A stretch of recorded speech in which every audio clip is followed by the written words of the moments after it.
It happened 66 million years ago. Hey, it could have been September. A massive asteroid slammed into Earth, bringing along chaos and devastation. The tragic aftermath of the terrifying collision led to the extinction of dinosaurs.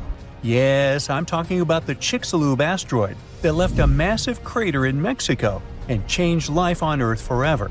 And now, it turns out it wasn't the only cosmic rock to hit our planet during that time. Scientists have just confirmed there was another asteroid. This second space rock wasn't as big as Chicxulub, but it still packed a punch.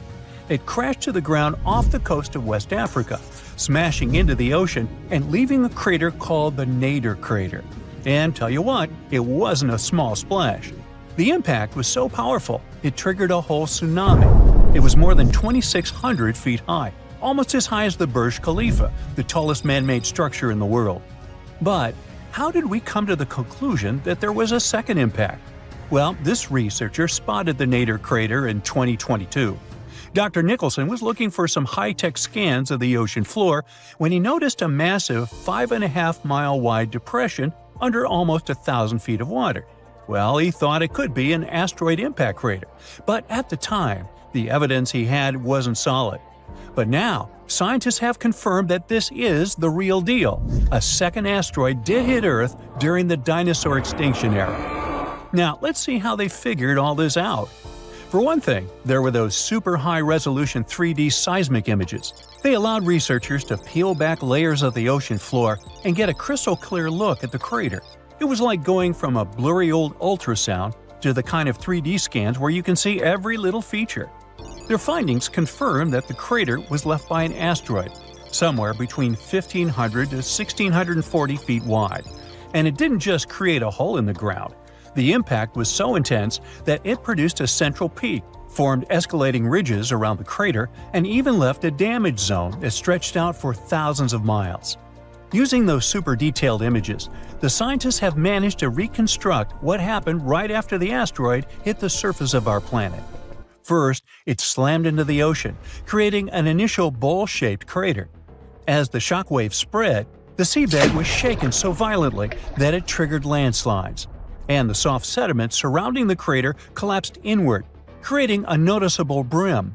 As you already know, the impact also triggered a tsunami, and it was so shockingly powerful that its waves didn't just go outward, they actually turned back towards the crater, leaving huge scars on the ocean floor. And this wasn't just one big wave. No, it was a whole series of them, a train of tsunamis smashing everything in their path. Now, this second asteroid impact is a huge deal for scientists. It's a rare opportunity to study a marine impact crater in such incredible detail. There are only about 20 confirmed marine craters in the world, and none of them have been captured with this level of precision before. Plus, this data allows scientists to test new ideas about how craters form in water. You see, unlike craters on land, marine craters are hidden under layers of sediment, which makes them tricky to study. But with this new 3D imaging, we can look at the crater in all its layers. It's like slicing into a cake to see what's inside. Dr. Nicholson and his team are now dreaming of drilling into the crater and recovering samples from deep below the ocean floor. This would allow them to measure the shock pressure during the impact and figure out what happened in the minutes, hours, and days following the collision. Of course, the Chicxulub asteroid is still the star of the show when it comes to the dinosaurs' extinction. This space traveler was giant, somewhere between 6 and 9 miles wide. It hit Earth at a devastating angle, sending vaporized rock and gas into the atmosphere. It caused an impact winter that lasted for 15 years, because all that stuff blocked out the sun and plunged Earth into darkness. Now, probably the most intriguing thing is that some experts think the Nadir asteroid might have been a chunk that had broken off from Chicxulub before it hit Earth.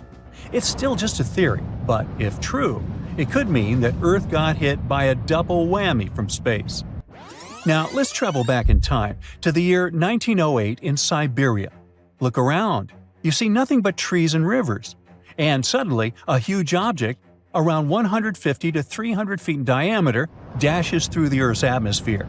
Is it a comet? An asteroid? Scientists aren't sure. What they do know for sure is that this intruder blew up in the sky over Tunguska, leading to one of the most powerful blasts in recorded history. It completely leveled the forest below, knocking out 80 million trees over an area of around 830 square miles. And that's an area larger than that of cities like Los Angeles or New York. The trees were literally flattened, and their trunks were stripped of branches. They were also arranged in a bizarre radial pattern around the epicenter. But what if this explosion had happened over a city? Every single building would have been destroyed, and countless lives would have been lost. Luckily, this disaster occurred in a super remote part of Siberia. The creepiest thing, though? When scientists finally reached the area years later, they found no impact crater. No wonder it led to even more mystery. The most logical explanation is that when the object went off in the sky, probably around 3 to 6 miles above the ground, it blew up before it could hit the ground, and still, it didn't stop the blast from leveling an entire forest. Fast forward to 2013 and another mind-blowing event, this time over a much more populated area, the city of Chelyabinsk. It was a regular February morning when an asteroid about 60 feet in diameter entered Earth's atmosphere, lighting up the sky. It was moving at a staggering speed of around 43,000 miles per hour. It blew up in midair, about 18 miles above the city. It was a horrific view, but luckily, the asteroid disintegrated high enough in the atmosphere without hitting the ground. If it had touched down, the city would have been in big trouble, because even though there was no direct impact, the explosion still created a shockwave that tore through the atmosphere, hitting the ground with enough force to shatter windows all over the place. The blast damaged around 7,200 buildings, but fortunately, there were no direct fatalities. Still, it was a major wake-up call. This wasn't just some far-off cosmic event like Tunguska. This asteroid exploded over a modern populated area, and the damage was very real. The good news? Scientists are getting better at spotting such objects before they get too close. Space agencies around the world, like NASA, are tracking near-Earth objects to figure out which ones could pose a risk. But as we can see from these two events, sometimes space rocks can still sneak up on us. And while the chances of a major impact are low, the stakes are really high.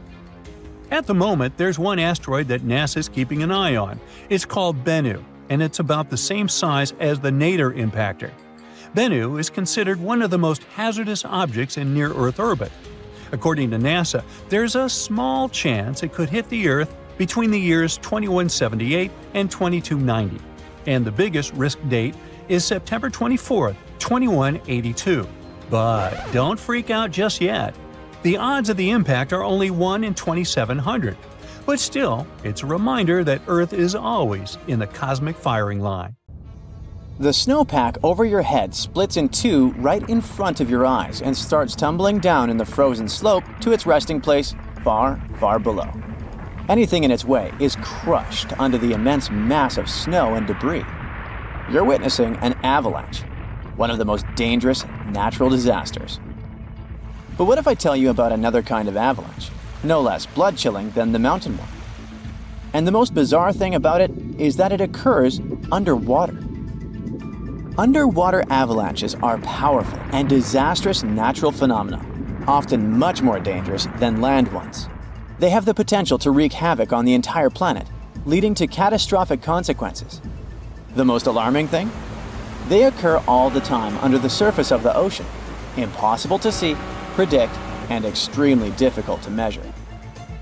Such avalanches can get 100 times larger than land ones, and they pose a great risk to the world's communications, capable of leaving the entire planet without the internet. But we'll talk about it a bit later. First, let's go 60,000 years back into the past. We're near the northwest coast of Africa, ready to witness the colossal scale and devastating impact of a ginormous underwater avalanche. It started as a quite small underwater landslide in the Agadir Canyon. At first, it was just 0.35 cubic miles of material, but in no time, this mass increased more than 100 times in size while traveling across the Atlantic Ocean floor. As the avalanche sped up and grew, it picked up gravel, sand, rocks, and mud. It carved a devastating path through one of the world's largest submarine canyons, wiping out all forms of animal and plant life on its way.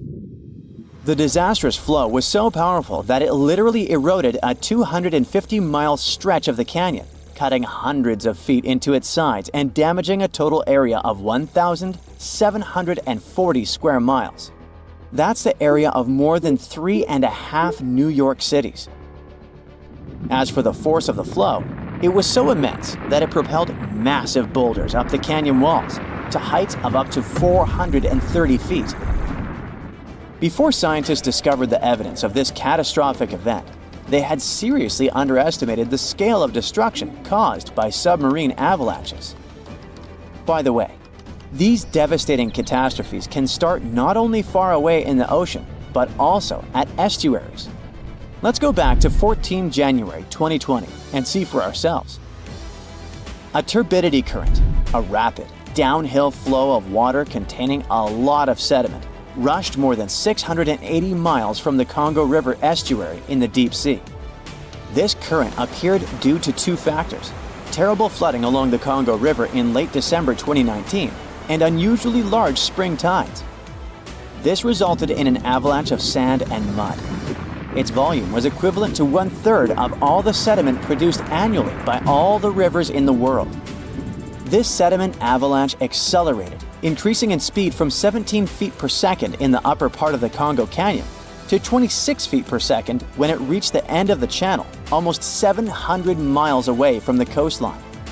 This route made it the longest avalanche of sediment ever measured on our planet. 2 days later, the flow reached the deep ocean. The avalanche broke 2 seabed telecommunication cables, cutting internet data speeds all the way across West, Central, and South Africa. Now, before this disaster, scientists considered that measuring powerful deep-sea avalanches was impractical. But the sediment flow in the Congo Canyon could be monitored directly, finally allowing researchers to assess how major river floods connected to the deep sea. They also concluded that how often underwater avalanches occurred depended on where the observer was. Seafloor canyons that are close to river mouths can experience several tiny avalanches per year. Other systems, far from river discharges like the Agadir Canyon, can only have one monster of an avalanche every 10,000 years or so. You're likely wondering, what can trigger an avalanche under the surface of the ocean? Well, earthquakes, typhoons, high tides, river floods, and even volcanic eruptions. And due to our changing climate, such events become more and more frequent and intense. At the same time, these triggers don't mean that an avalanche is bound to happen, nor do they relate to the scale of the event. See for yourself. In 1755, a powerful earthquake hit the coast of Portugal, wiping out large parts of Lisbon. Tens of thousands of people lost their lives during that disaster, but it only triggered a tiny underwater avalanche. And in 1929, a large earthquake off the coast of Newfoundland, Canada, triggered the largest underwater avalanche ever recorded. The flow traveled at a speed of 42 miles per hour, carrying boulders, sand, and mud. It snapped 11 seabed cables on its journey downhill. The avalanche was so powerful, it produced a tsunami that claimed the lives of 28 people along the coastline. Now, submarine avalanches are totally invisible because they happen deep under the ocean surface, which makes them extremely hard to study. But we must find a way because these flows are super important. They transport sediments, nutrients, and even pollutants across the ocean floor. So, a research team from Liverpool decided to unravel this mystery. Over the last 40 years, they've collected more than 300 samples from the ocean floor. Combined with seismic and bathymetric data, which is a fancy word for ocean mapping, they managed to reconstruct a massive submarine avalanche. It was the first time an underwater avalanche of this size was mapped out. An even cooler thing, the event itself started off pretty modestly, but it quickly evolved into a colossal avalanche that grew to more than 650 feet tall. To put that into perspective, imagine a skyscraper-sized avalanche zooming from Liverpool to London, cutting a trench 100 feet deep and 9 miles wide. Then it spread out over an area bigger than the UK, covering it with several feet of sand and mud. That's like burying a whole country. These findings are actually a big deal because they show that even a small underwater landslide can turn into something massive and super destructive. But that's not the worst. Think about undersea internet cables, which are essential for global communication. There are more than 550 active seafloor cables around the world. Their combined length is a whopping 870,000 miles. That's enough to wrap around our planet 35 times. When a submarine avalanche breaks seafloor cables, the effects are usually super expensive and devastating. For example, in 2006, an earthquake in Taiwan triggered underwater avalanches that cut loads of seafloor cables connecting Southeast Asia with the rest of the world. The largest internet operator in China had a 90% loss of traffic to the USA at the peak of the event. As for Taiwan itself, it experienced between 74 to 100% loss in traffic to neighboring islands. So now you probably get why we need to learn more about this natural phenomenon. Luckily, researchers at Tulane University have found a way to study it in 3D. Previous studies only looked at submarine avalanches in 2D, which didn't give the full picture of how they actually behaved. The new research focused on how underwater flows interacted with mini basins, natural features on the ocean floor that look like shallow bowls. Despite being called mini, these bowls can be huge, up to 4 square miles. When turbidity currents flow into these mini basins, they don't just stop. No, they hit the far side and curl back around like water eddies in a stream. These swirling flows move the sediment around before it settles on the ocean floor. The size of the mini basin and the speed of the flow can change how the current behaves. If the basin is big and the current is slow, it starts to fill up with sediment. But if you crank up the flow speed or shrink the basin, the current starts to overflow, spilling over the basin. To study all this, the researchers created a mini version of a mini basin in a pool and used different speeds of flow to simulate turbidity currents. They even made their own sediment mixtures to see how different sizes of particles would behave. In the end, they managed to mimic real-life ocean conditions, but on a smaller, manageable scale. Pretty cool, huh? Oh wow, there's a hole in the bottom of the ocean. It seems that the ocean has a leak. But it's not like a leak you would expect, where water is flowing out. It's more like a spring since water is flowing in, not out. This unique leak is something we know as Pythia's Oasis. A grad student was the one who accidentally discovered it. He noticed bubbles that were rising to the surface. Normally, bubbles in the ocean tell us there might be some hydrothermal vents, which are hotspots for some pretty cool things.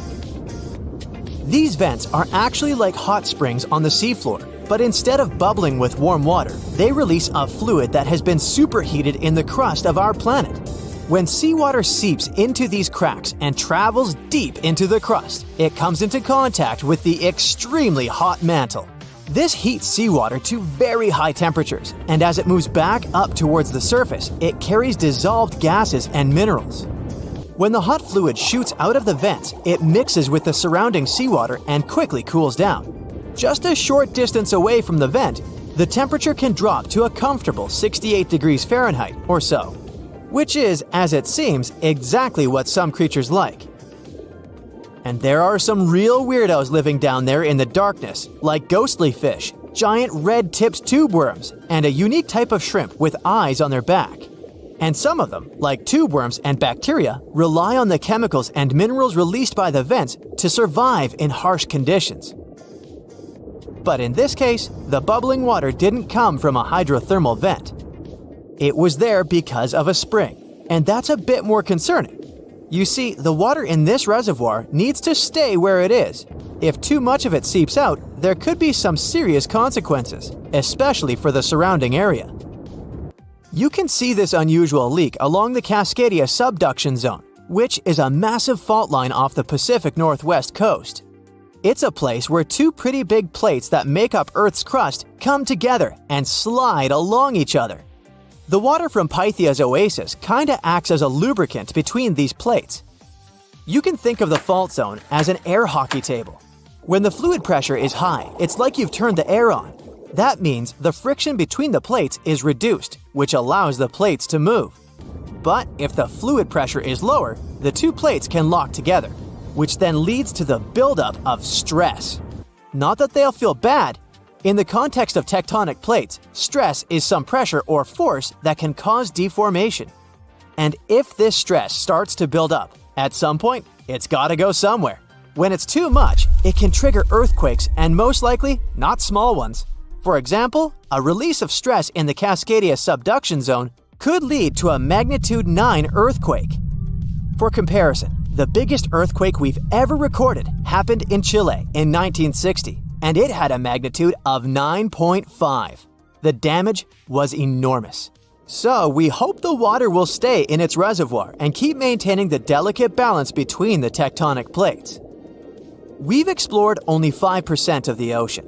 Who knows how many cool things are there at the bottom, waiting to be found?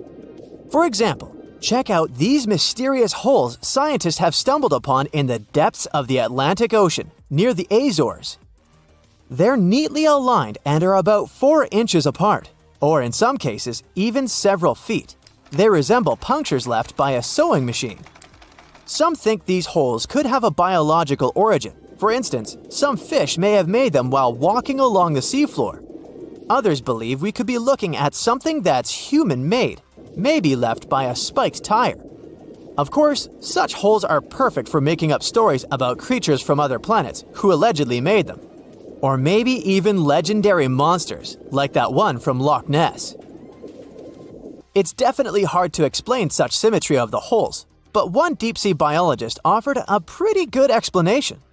He said there could be an animal burrowing beneath the sediment, and from time to time, it could make little chimneys just to get access to clean water circulation in its small burrow. I mean, there are sediment piles around the opening of each hole, and they do support the idea that something pushed the soil from below. But there's still no proof these holes are actually connected beneath the surface.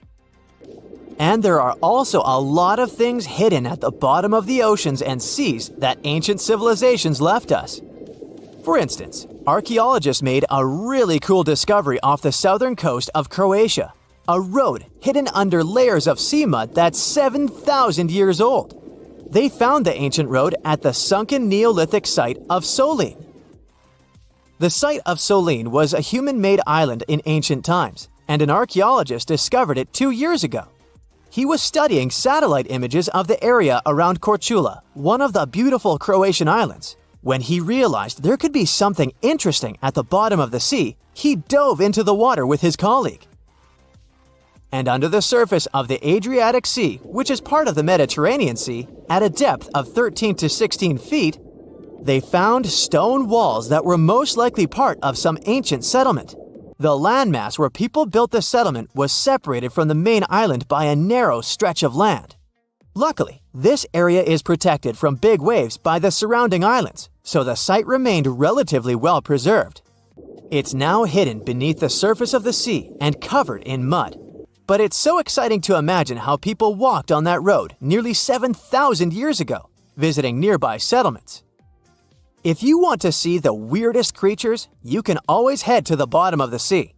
Actually, scientists have determined there could be more than 30 potentially new species at the bottom of the Pacific Ocean. They've collected them using their remote-controlled vehicle. That's a big step because until recently, they could only study such creatures through photographs. I'm talking about segmented worms, different types of coral, some invertebrates similar to centipedes, and many others. But there are also many old freaky creatures that we already know about that look like they came from sci-fi movies. Red octopus, blobfish. Okay, this one kinda looks normal until you raise it to the surface. The goblin shark, Sloane's viperfish, zombie worms. Ugh. Yeah, I hear ya. Let's move on. The seafloor hides things from space too. There are traces of rare forms of plutonium and iron at the bottom of the Pacific Ocean. And what's awesome is that all this has come from space. These radioactive materials probably formed during some kind of cataclysmic event in space and eventually made their way out to our beautiful home planet. And this extraterrestrial debris most likely appeared on Earth within the past 10 million years. After it fell to the Pacific Ocean and settled at a depth of almost a mile, it became part of all those layers of rock down there. Plutonium is especially exciting for scientists. I mean, only tiny amounts of it have been found, hundreds of atoms maybe. But it's still remarkable because these atoms are created by exploding stars. Things like this can help us better understand how the universe produces elements heavier than iron, like plutonium, gold, uranium, and platinum. We're still not sure about the origins of these elements. For a long time, scientists believed that supernovae, which is when a star comes to its end in a fabulous explosion, were responsible for creating these heavy elements. But it seems it's not just that. Some other cosmic events, such as the collision of neutron stars, which are super dense collapsed stars, or some rare types of supernovae, could also be involved. Whoa, let me get my popcorn. Put on your woolen hats, find the warmest mittens, and go buy the thickest blankets. The next ice age might be just around the corner. And the trigger is much more shocking than anyone might have expected. What's even worse? We have no control over our bitterly cold future. Earth's climate has been on a wild ride for millions of years. It's been warming up, freezing over into ice ages, then heating up again to the more normal temperatures we know today. These cycles, called quaternary ice ages, are part of a much longer pattern of global freezing and thawing. For a long time, scientists thought Earth's orbit around the Sun had something to do with triggering ice ages, but figuring out exactly how was tricky. Well, new research has finally connected the dots. It shows how tiny changes in Earth's tilt, wobble, and orbit mess with the growth and melting of huge ice sheets. This is a pretty big deal because it helps scientists understand not just what happened in the past, but also what might happen to our climate in the future. Even small shifts in how Earth moves through space can have huge effects over thousands of years. These changes control how much sunlight different parts of the planet get, which affects how ice sheets grow and shrink. Earth doesn't orbit the Sun in a perfect circle. It actually follows a slightly oval-shaped path. This phenomenon is called orbital eccentricity. Since the Sun isn't sitting right in the center of this oval, Earth's distance from it changes throughout the year. Plus, the oval itself slowly shifts position in space over time, which is called orbital precession. On top of that, Earth's tilt, aka obliquity, also changes slightly as our planet moves around the Sun. Scientists have known for a while that these orbital quirks impact our planet's climate, causing cycles of warming and cooling. As different parts of Earth's orbit shift, they change how sunlight is distributed across the planet, influencing seasons and ice ages. These Milankovitch cycles happen roughly every 20,000, 40,000, 100,000, and even 400,000 years. The difficult part is to figure out how each of these orbital changes affects climate shifts. Earth's climate is a complicated system, with tons of factors influencing it at the same time. Modeling all these processes is no easy task. It needs huge computing power and a deep understanding of each factor's role in shaping our planet's past and future climate. There are two cycles that are super close to each other in timing. Precession, which happens every 21,000 years, and the second harmonic of obliquity that happens at 20,500 years. But even though they're so close, no one has been able to directly connect either of these cycles to the end of an ice age. On top of that, for the past 800,000 years, ice ages have ended every 100,000 years, and scientists still haven't figured out what causes this pattern. To get to the bottom of it, researchers turned to the deep sea. They studied changes in oxygen isotope ratios found in the tiny, fossilized shells of marine creatures. These tiny creatures live in the ocean, and their exoskeletons preserve clues about past climate. specifically changes in ice sheets. This allowed the researchers to track the beginning and end of ice ages over the past 800,000 years. By comparing the changes in the ice sheets with Earth's orbital changes, they found an incredible pattern. The key moments when Earth moved between ice ages and warmer periods were perfectly lined up with specific relationships between precession and obliquity. It turns out that the end of an ice age, called deglaciation, is closely linked to the way precession and obliquity align. But it's obliquity alone that seems to trigger the start of an ice age. This discovery is the key to understanding the 100,000-year cycle of ice ages.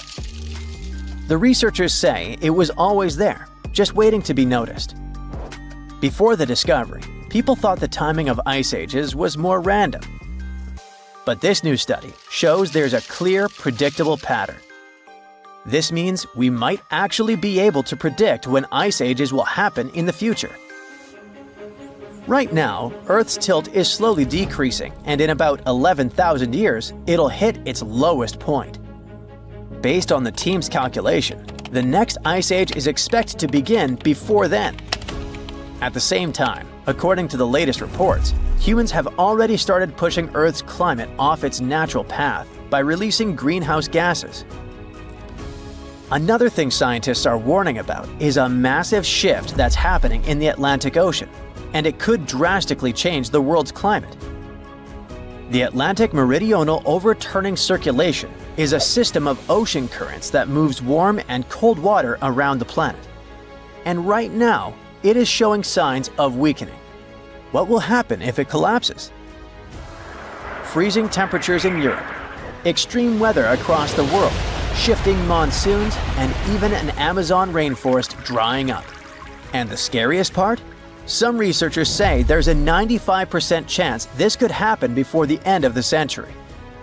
Think of the AMOC like a giant conveyor belt in the ocean. Warm, salty water from the tropics flows north towards Europe and North America. When it reaches colder areas, it cools down, becomes heavier, and sinks to the bottom of the ocean. This deep, cold water then moves southward, while fresh, warm water from the equator keeps flowing north to replace it. This system helps regulate global temperatures, keeps Europe's winters mild, and prevents the US East Coast from flooding. It also controls monsoon patterns that bring seasonal rain to parts of Africa, South America, and Asia. Without it, the world's climate would look completely different. Right now, melting ice from Greenland and Antarctica, along with increased rainfall and river runoff, is dumping too much fresh water into the North Atlantic. Since fresh water is lighter than seawater, it disrupts the sinking process that keeps the AMOC moving. If too much fresh water builds up, it will mess up the entire system. And once it collapses, there will be no reversing it, even if the climate later cools down. Scientists have seen two big warning signs. First of all, the warming of the ocean off the US East Coast, which suggests the AMOC is already slowing down. Plus, there's a cold blob of water south of Greenland. It might be a sign of the weakening of the ocean current, and that's exactly what happens before the system fails.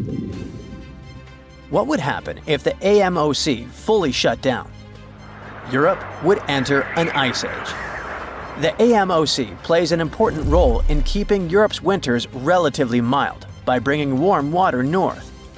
If this process stopped, Europe would be plunged into deep winter. London's climate would drop by 18 degrees Fahrenheit, making it feel like northern Canada. Stockholm could get up to 54 degrees Fahrenheit colder, turning it into Siberia-like conditions. And snow and ice would cover much of northern Europe year-round. Next, monsoons would shift, leading to severe droughts. The AMOC helps regulate tropical rainfall, especially in Africa, South America, and Asia. If it collapsed, West Africa's monsoons would shift or disappear, leading to devastating droughts and a massive food crisis. The Amazon rainforest could dry up, transforming into a savanna or grassland. In India and Southeast Asia, monsoon rains would disappear, and millions of people rely on them for agriculture. The U.S. East Coast could see catastrophic flooding. With the AMOC weakening, water is already piling up along the U.S. East Coast, triggering higher sea levels and stronger hurricanes. If the system shut down, sea levels would rise by up to 3.2 feet, which would make the coastal cities more vulnerable to flooding. Finally, hurricanes and extreme storms could become even more powerful because of warmer waters along the coast. Now, how close are we to disaster? For thousands of years, the AMOC has remained stable, but recent studies suggest it's weaker now than at any point in the past 1,600 years. Ocean temperatures are hitting record highs, and many researchers believe we are dangerously close to the tipping point. A study published in Nature claims that if greenhouse gas emissions continue at their current pace, there's a 95% chance that the AMOC will collapse before 2100. So, in the end, will the sun be to blame for destroying our planet? Or how about a huge meteorite? Or some kind of disease? Probably not. It seems that life will disappear for a very unexpected reason. Humans, animals, insects, fish, and most microbes will be wiped off the face of the Earth because of oxygen, or more precisely, because of its absence. Recent research has shown that the number of freshwater reservoirs with very low or no oxygen levels in coastal areas is increasing worldwide. Over the past 65 years, 4 times more oxygen-deficient waters have appeared in the world's oceans. What does it all mean? It's likely that life on Earth will vanish much sooner than the sun's energies dries up all the oceans. The end is likely to come in a little more than 1 billion years. But this doesn't mean that the planet will disappear too. The period when Earth is filled with oxygen will make up just about 20 to 30% of the total lifespan of the planet. So we're just temporary guests here. Just think how long that is, 1 billion years. The first Homo sapiens appeared only about 300,000 years ago. That is, the entire history of humanity occupies less than 500,000 years. So relax. 1 billion years won't pass very fast. By that time, humans won't be on Earth anymore. We might master space travel and find a new planet in the vast depths of space. But why can we lose air? As the sun heats up, the planet gets warmer and warmer, and this heat breaks down carbon dioxide, the gas which is necessary for all plants to photosynthesize.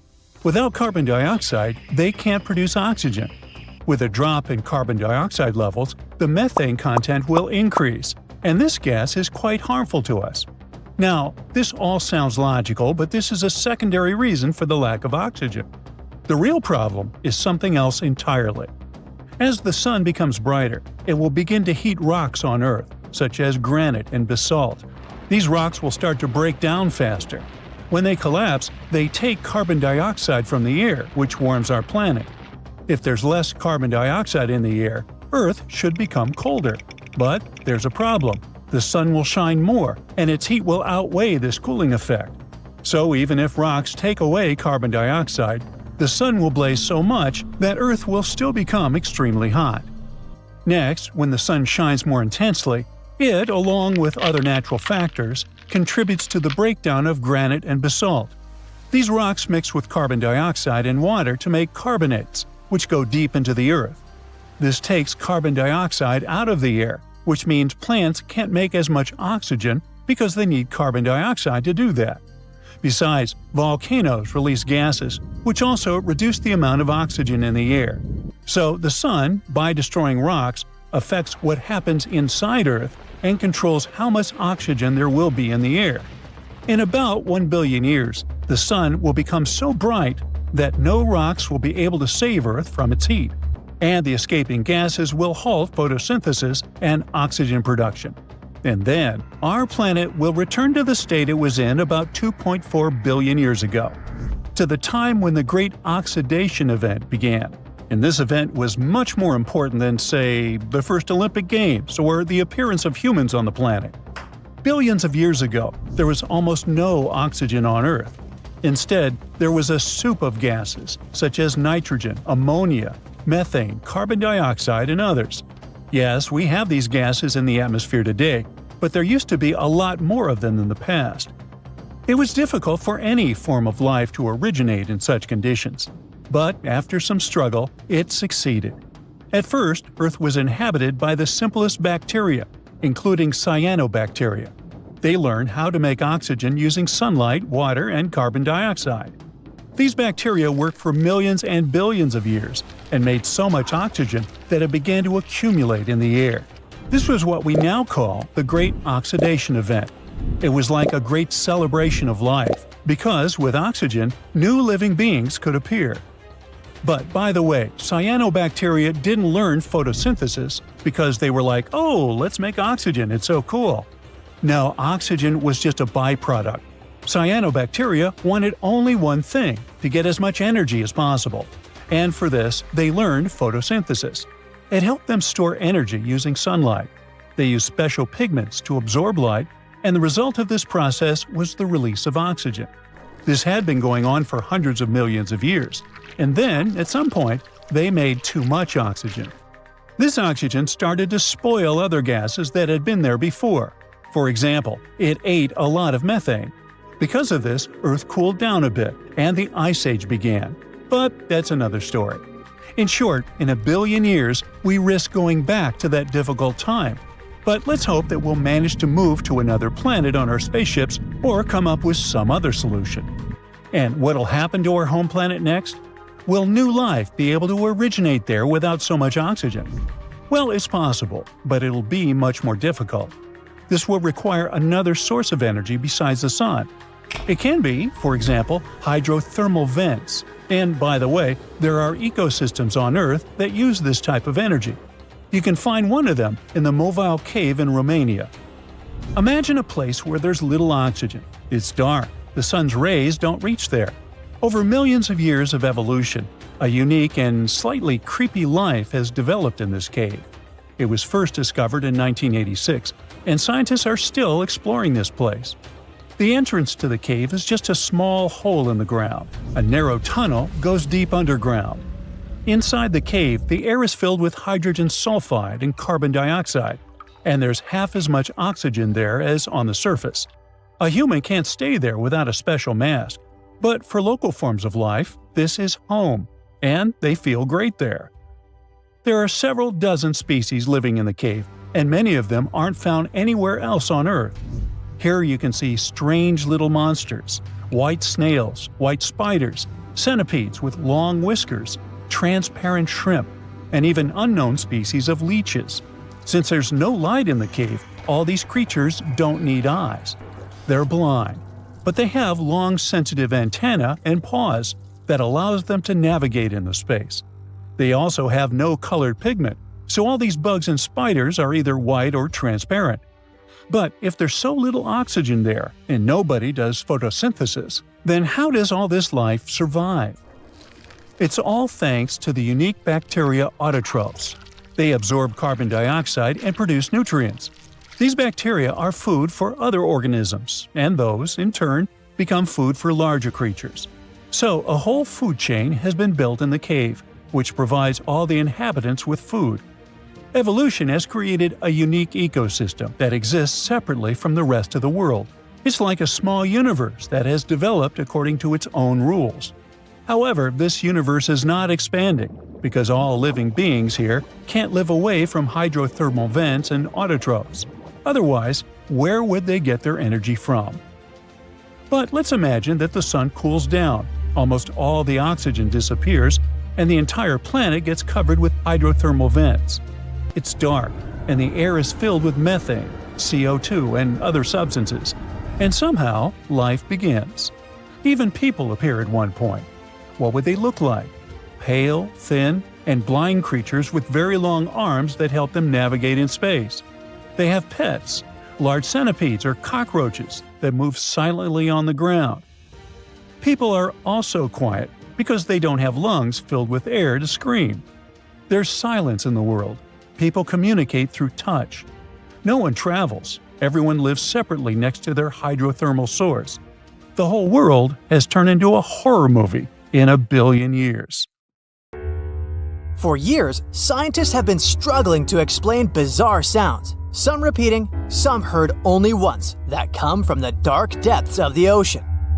From bewildering hums to worrying bloops, the water transmits outlandish acoustic phenomena. One of these mysterious noises got named the upsweep. For the first time, this long train of sounds was registered in 1991 in the Pacific Ocean.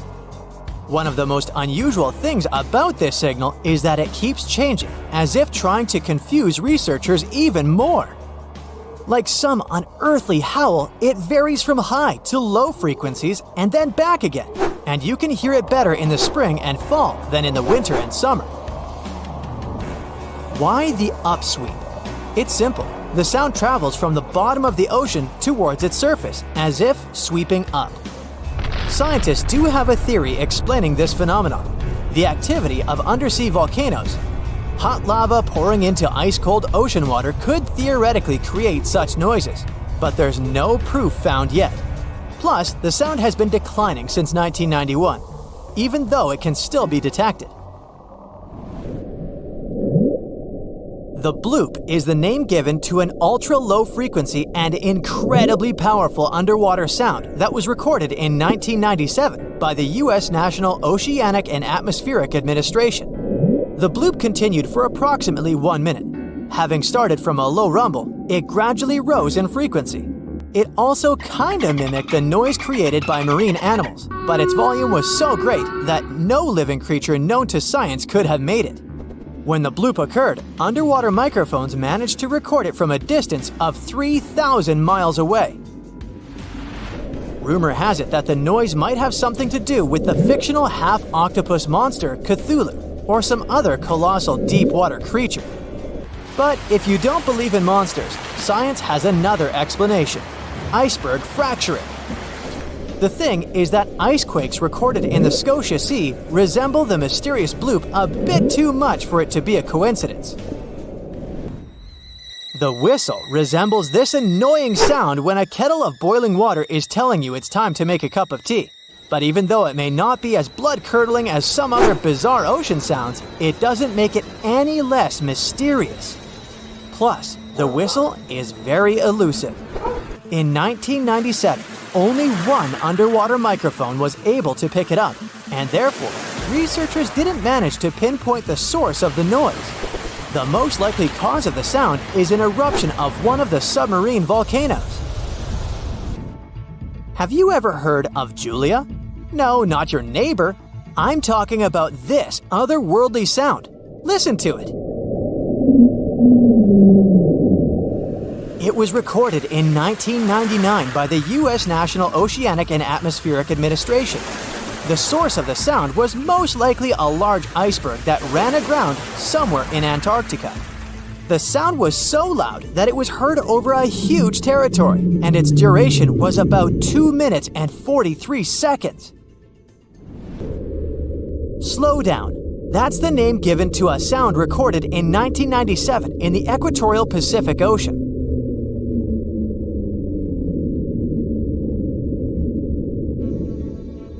The sound was called this way because it slowly decreased in frequency over 7 minutes or so. It's been picked out a few more times since it was recorded for the first time. The source of the sound isn't very mysterious. Most likely, it was produced by a massive iceberg that became grounded in Antarctica, or it was caused by moving ice. By that, I mean the friction produced by a large ice sheet moving over land. The loneliest whale sound is often called the 52 Hz whale because the animal that creates it calls at a unique for these creatures frequency. When you listen to this sound, it sounds like a low bass note. At the same time, it's much higher than the normal frequency of the whale call, which rings between 10 and 40 Hz. Interestingly, scientists have been listening to the world's loneliest whale for decades, but haven't managed to figure out its precise location. Nobody knows whether the mammal is male or female, what species it is, or if the animal is still alive. After all, for the last time, its call was recorded in 2004. earth-shaking booming sounds have been reverberating off some parts of North Carolina for more than 150 years. Called Seneca guns, they're most often heard near the coast. The sounds are so powerful that they often rattle window panes and sometimes vibrate entire buildings. They can last from 1 to almost 10 seconds. Even though scientists haven't cracked this mystery yet, there are some theories. They range from earthquakes to severe distant storms and quarry blasts. But even though the ground trembles every time the phenomenon occurs, no seismic activity coincides with these events. So far, scientists have come to the conclusion that the mysterious sounds happen in the atmosphere, not on or under the surface of our planet. If this theory is true, bolides might be the answer. These extremely bright meteors often explode once they enter Earth's atmosphere. Or Seneca guns might be born in the ocean. Sometimes, when enormous waves collide far away from the shore, you can hear it, even if you're nowhere near the coast. Seneca guns are a type of skyquakes. You don't need to travel to a particular part of the world to hear one of those. Mysterious sonic booms ramble from the sky everywhere, from the US to India and Japan. Just like Seneca guns, this sound phenomenon occurs mostly near the coast or a big body of water. Rattling glassware and windows in the nearby houses, skyquakes could be connected with ultra-fast airplanes breaking the sound barrier. But people started hearing the first skyquakes in 1824. The theories trying to explain this phenomenon include sand dunes shifting, meteors entering the atmosphere, distant volcanoes erupting, Earth's crust cracking during earthquakes, and even gas bursting out of underground vents in the sea or lake bottom.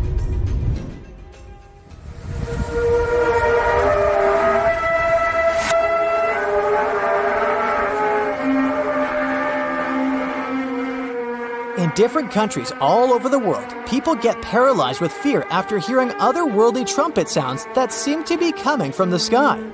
The inhabitants of the US, Canada, Australia, Germany, and the Philippines have already heard this hair-raising noise since it was first recorded in 2008.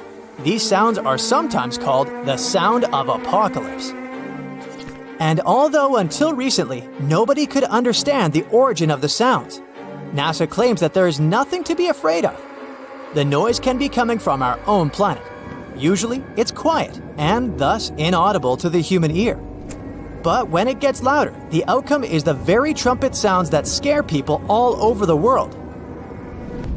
Bristol hum started in the 1970s when hundreds of Bristol inhabitants began to talk about a bizarre noise audible only at night. The noise was a low-level hum, and nobody could identify or trace the source of the sound. But the strangest thing about the noise was that one day, it stopped as abruptly as it started. But not before people in other towns across Britain reported hearing similar sounds. Some time ago, the mysterious sound returned.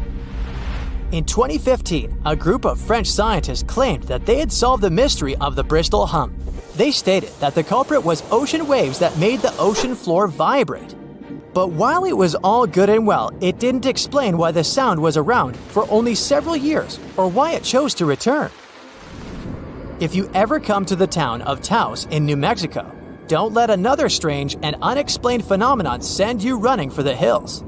This phenomenon is a faint, low-frequency hum ringing in the desert air and grating on your nerves. Even stranger, only 2% of people who live in Taos hear this noise. But for those who do, it's unstoppable torture. On top of that, everyone describes the sound in a different way, from a quiet whir to an eerie hum or even persistent buzz.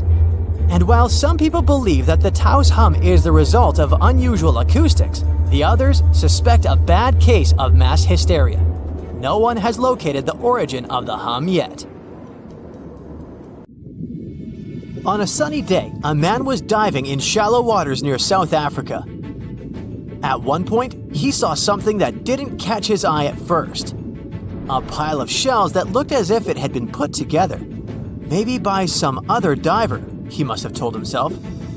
But out of all these shells came the most unusual of creatures, an octopus. The gorgeous underwater animal looked straight at the man before swimming away. Impressed by his new acquaintance, the diver started visiting the octopus every day. He watched it use shells and seaweed to protect itself and learned how it hunted and cared for its eggs. All these encounters became the basis for a now famous documentary. In the movie, the diver wanted to study the relationship between a wild octopus and its observer. Initially, the octopus was a bit too shy to let the man get close. But over time, it began to trust him and even explored his body. At one point, the octopus even rested on the diver's chest. The man soon began to look at the underwater creature as his octopus friend. Sure, the documentary did make it look like a true friendship, but that was most likely because of all the close-ups and eerie music. But you can't really know what the octopus is thinking. Maybe what looks like tenderness is just curiosity or confusion. Maybe an apparent hug is really just a defense mechanism. Some people may love octopuses, but can they really be friends with a human? Until they learn to talk, I guess we'll never know. That doesn't make an octopus less of an interesting creature, though. Apart from those quirky sets of tentacles, obviously, octopuses have another characteristic that sets them apart from other sea creatures. A recent study that involved studying the footage of octopuses living underwater shows that they sometimes develop this unusual behavior. They seem to throw things at each other on purpose. It can be anything from dirt from the bottom of the sea to shells or rocks. Octopuses are known to be solitary creatures, so when something or someone, like an underwater camera person, gets too close to them, they might lash out. Just as we have yet to discover the limits of our galaxies and constellations, we know very little about the bottom of the sea. It's one of the reasons why we find it so hard to explain the behavior of some underwater creatures. The truth is, we don't have good enough technology able to deal with harsh conditions and a limited amount of light underwater. You might have asked yourself at one point, what's the deepest part of the ocean? It's called the Mariana Trench. We don't really know exactly how deep this giant hole is, since it's too difficult to measure, but it's somewhere around 6.8 miles deep and 5 times longer than the Grand Canyon. This massive underwater trench was first studied back in 1875 with the help of a weighted rope. Back in 2012, a Canadian film director reached the bottom of the trench in a submersible vessel called the Deep Sea Challenger. Some of the most bizarre creatures on the planet were discovered here, including the Dumbo octopus, the sea cucumber, and the goblin shark. The Mariana Trench got its name from the nearby Mariana Islands, which were named Las Marianas in honor of Spanish Queen Mariana of Austria. The Mariana Trench might be the deepest part of the ocean that we know of. But one other mysterious phenomenon that's interesting for researchers is called phantom bottoms. In the late 1940s, when the sonar became standard equipment, ships and submarines noticed unexpected signals coming from the ocean. Those signals came from areas where no seafloor was supposed to exist. What's even more mysterious is that this fake seafloor appeared to move. One researcher at Scripps University found out that these phantom bottoms showing on maps were indeed alive. They were made out of a layer of jellyfish, shrimps, and other deep-sea creatures. The reason why they move is that they rise to the surface at night to feed. To top it all off, even the way these creatures move is kinda calculated. They don't just move randomly, but seem to gather together by species. We used to believe underwater animals behave this way only to avoid being caught by predators. It's a mystery to scientists why they group in the same way to form a fake seabed. Our curiosity about the deep waters doesn't stop at the seafloor. If you went on a vacation to the beach when you were young, you probably remember the fun of digging in the sand. As the hole got deeper, you may have asked yourself, could I dig all the way to the other side of the earth? None of us have ever found out. Our parents took us home when it got dark and chilly. Scientists are more reasonable when it comes to this subject. For starters, they know the best place to start digging would be underwater. since those regions are already deeper than what we can find on land. They also do not have the ambition to drill a tunnel through Earth. It's not even possible. That's mostly because of the extreme heat and pressure inside our planet. Even if we could technically dig a tunnel, it would not be safe to travel through it. However, reaching the mantle and retrieving a sample would be a huge scientific achievement, similar to landing on the moon. What we live on is called Earth's crust. Underneath it, there are other layers called the mantle, outer core, and inner core. Researchers have been trying to drill into Earth's mantle since the 1960s, but they haven't succeeded.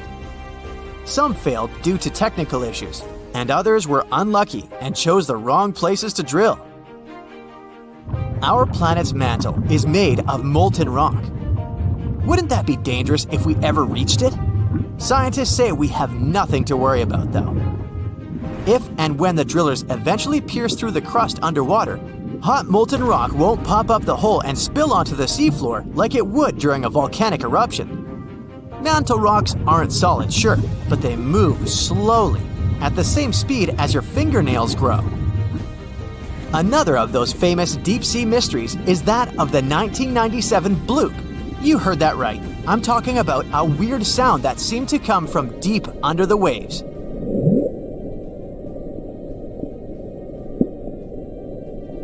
People heard it in the South Pacific. No one had ever recounted a sound like that before.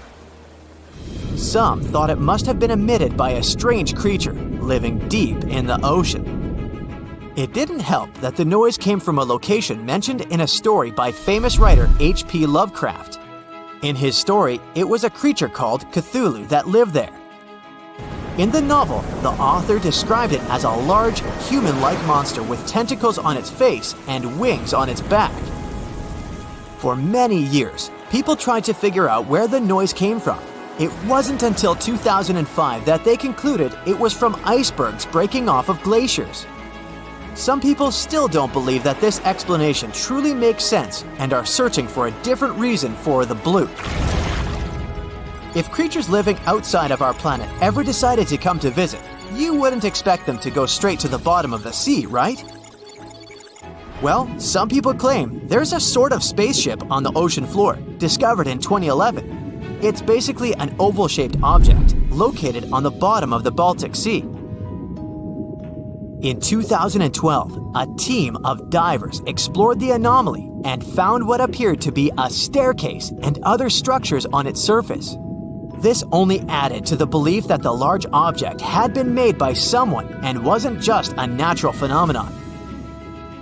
Even more bizarre, close to the unidentified anomaly, the explorers' electrical equipment, like sonar instruments and satellite phones, started to malfunction.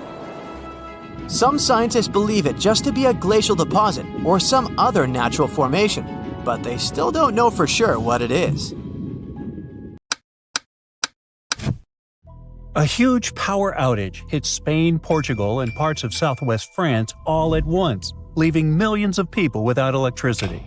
It happened on Monday morning, April 28, 2025, and caused lots of problems.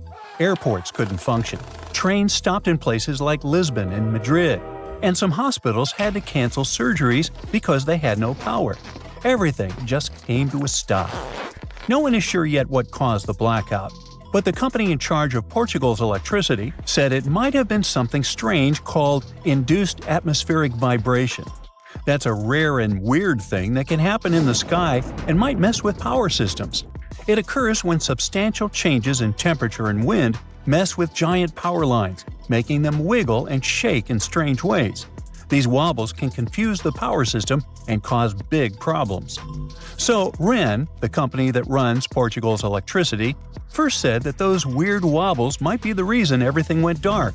But later, they said that was not really what happened.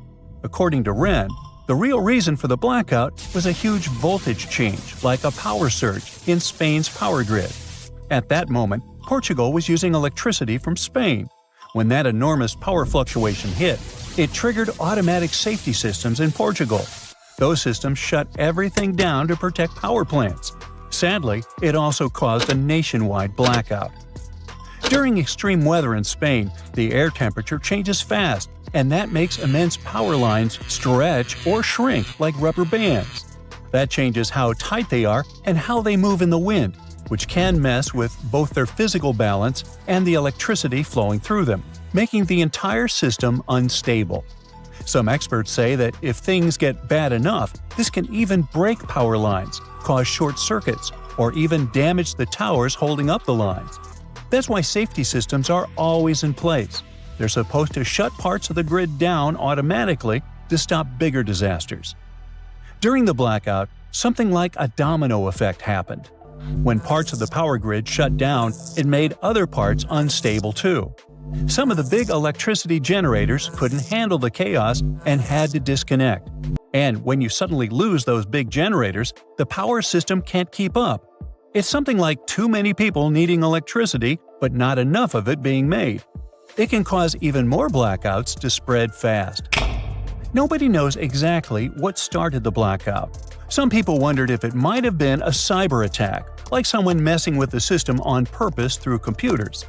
But officials from Spain and the European Commission said that there was no proof of that. Spain's electricity company made it clear. Cyber attack? Nope, that's not the problem. Still, one big reason so many places were hit is because Europe's power grids are all connected like one big web. Usually, that's a good thing, since if one country has a problem, another can help by sharing electricity. At the same time, everything has to stay super balanced. The amount of electricity being made must match how many people are using it. If even one part gets knocked out, it can mess things up for other parts nearby, especially if they were depending on it. In other words, when something big goes wrong, it can travel through that web and cause problems in lots of countries at once, just like what happened in this case. And it's not the first time this kind of thing has happened. Back in 2003, most of Italy had no power for 12 hours because of a problem with an electricity line connected to Switzerland. In 2006, overloading of lines coupled with low temperatures caused too much power to surge through Germany's grid, which ended up knocking out power in many parts of Europe. Anyway, speaking of the recent blackout, by Tuesday morning, things started getting better. Most of the lights came back on across the Iberian Peninsula. That's Portugal and Spain. All of Portugal had power again, and 99% of Spain did too. Now, the people in charge are trying to figure out exactly what went wrong and how to make sure it never happens again. So yeah, power grids are awesome when they work. When things go wrong, they can go really wrong. Now, let's travel back into the past, to the year 2012. Long time ago, huh? That's when India had one of the biggest blackouts in history. More than 600 million people lost electricity. It's like half the country or the entire population of Europe. This huge mess happened when 3 enormous power grids all broke down at once. Yep, those very grids that move electricity around. So when they fail, the lights go out everywhere. Because of this, entire cities just stopped working. Trains couldn't move, water pumps stopped, traffic lights went dark, and people were stuck all over the place. In Delhi, the capital city, the metro shut down, and passengers had to be helped off the trains. Without traffic lights, the roads turned into giant traffic jams. The blackout hit 20 of India's 28 states, including big ones like Punjab, Haryana, Uttar Pradesh, Rajasthan, and West Bengal. In West Bengal, around 200 miners got stuck underground because the elevator stopped working. Luckily, they were all rescued safely. Engineers worked all night to fix things, and by the next day, they managed to get the power back on for all 3 grids. In India, smaller power cuts happen a lot, especially in cities. That's because the country doesn't make enough electricity for everyone, and the equipment they use is pretty old. But a full grid collapse like this is rare. Before this, it happened in northern India back in 2001, so when it happened again in 2012, and across 3 grids no less, it was very important. Everything just shut down, and it showed how much the system needed fixing. But blackouts like these happened in Europe before too. Back in 2006, something weird happened because people in Germany got cold. It was a chilly Saturday night, and families in northern Germany turned on their heaters all at once. This sudden spike in energy use put a huge load on the power grid. To make things worse, one major power cable had been turned off for a bit so a ship could pass under it. Ooh, talk about bad timing. The grid couldn't handle everything, and it started breaking down. First, Western Germany had blackouts. Then, things started going wrong in France, where even the big French power company, EDF, couldn't keep up with demand. Before long, power was going out in Paris, its suburbs, and other parts of the country. Then the trouble spread to Italy, Spain, and Belgium, and even Morocco. Millions of homes were left without power. In France alone, about 5 million people were left in the dark. Trains stopped running, and fire crews got loads of calls from people stuck in elevators. One of the people in charge said the whole thing started falling apart like a house of cards. Country after country started pulling power from France, which only made things worse. To stop a total blackout across all of Europe, they had to shut down some electricity for a short while on purpose. Over in Italy, the lights went out in both northern and southern regions. This country often imports electricity from other places, so it got hit hard. A few years earlier, in 2003, most of Italy had gone dark during another big blackout. Belgium had its own problems, while Spain saw power cuts in some of their larger cities. Even trains and high-speed rail had to stop in some places. It all started because too many people needed electricity at the same time, and the European power network couldn't keep up. Experts later said that the whole thing showed just how badly Europe needed to update and fix its old electricity systems to stop something like this. The Bermuda Triangle is one of the most heavily traveled shipping routes in the world. Some skeptics believe that this fact solves the Bermuda Triangle mystery. Statistically, the busier the area, the higher the frequency of accidents and disappearances. While this makes sense, it's not the frequency of disappearances that's responsible for the mystery of the Bermuda Triangle. It's the lack of explanation or wreckage found. On his very first voyage to the New World in 1492, Christopher Columbus sailed through the Bermuda Triangle. Columbus reported that one night, when he was on the deck of the ship, he noticed a giant light appear in the distance, unlike anything he'd ever seen before. Columbus looked at his compass for direction, and it gave off erratic readings. You might have noticed that the Bermuda Triangle doesn't appear on any world map. This is because official institutions refuse to acknowledge that the area actually exists. No one exactly knows how many ships and planes have disappeared in the Bermuda Triangle. The rough estimate is 50 ships and 20 planes. Most of the time, the disappearances had no explanation and no wreckage has ever been left behind. When the TBF Avenger planes went missing, a massive search operation was conducted. Boats and planes searched the Bermuda Triangle for any signs of the aircraft. One of the boats searching was a PBM-5 Mariner airboat. The airboat took flight at 7:27 p.m. and called in a routine radio message 3 minutes later. Then, it was never heard from again. No trace was ever found of the rescue airboat or the 5 Avenger aircraft. A huge investigation was launched into the disappearance of all these vehicles, but nothing was ever discovered. The Bermuda Triangle is home to some pretty intense and unexpected weather. Storms build up quickly and unexpectedly, then disappear soon after. If you blink, you might miss it. This could explain why few distress signals are issued. Pilots and sailors never saw the weather coming. A popular theory suggests that rogue waves are responsible for the many disappearances. Rogue waves are called extreme storm waves by scientists. They occur when different weather patterns take place at the same time and cause large unexpected waves that reach up to 100 feet tall. Witnesses say that the waves look like giant walls of water. These waves could explain why ships go down fast and without leaving any trace. Just off the coast of Japan, you'll find the Bermuda Triangle of the Pacific Ocean. They call it the Devil's Triangle. Between 1950 and 1954, 9 ships disappeared in this area without leaving a trace. The ship Kyomaru 5 was sent to investigate these unexplained disappearances when it also vanished. After this incident, the Japanese authorities labeled the area as a danger zone, and sailors were encouraged to avoid it. Some people blame all disasters on the extraterrestrial paranormal activity. Others suppose it's all about raging natural phenomena.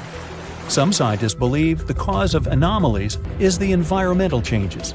Also, there's a really high concentration of methane hydrates on the bottom of the ocean in the Pacific Bermuda area. This gas tends to set off, and when it happens, bubbles start forming on the surface of the water.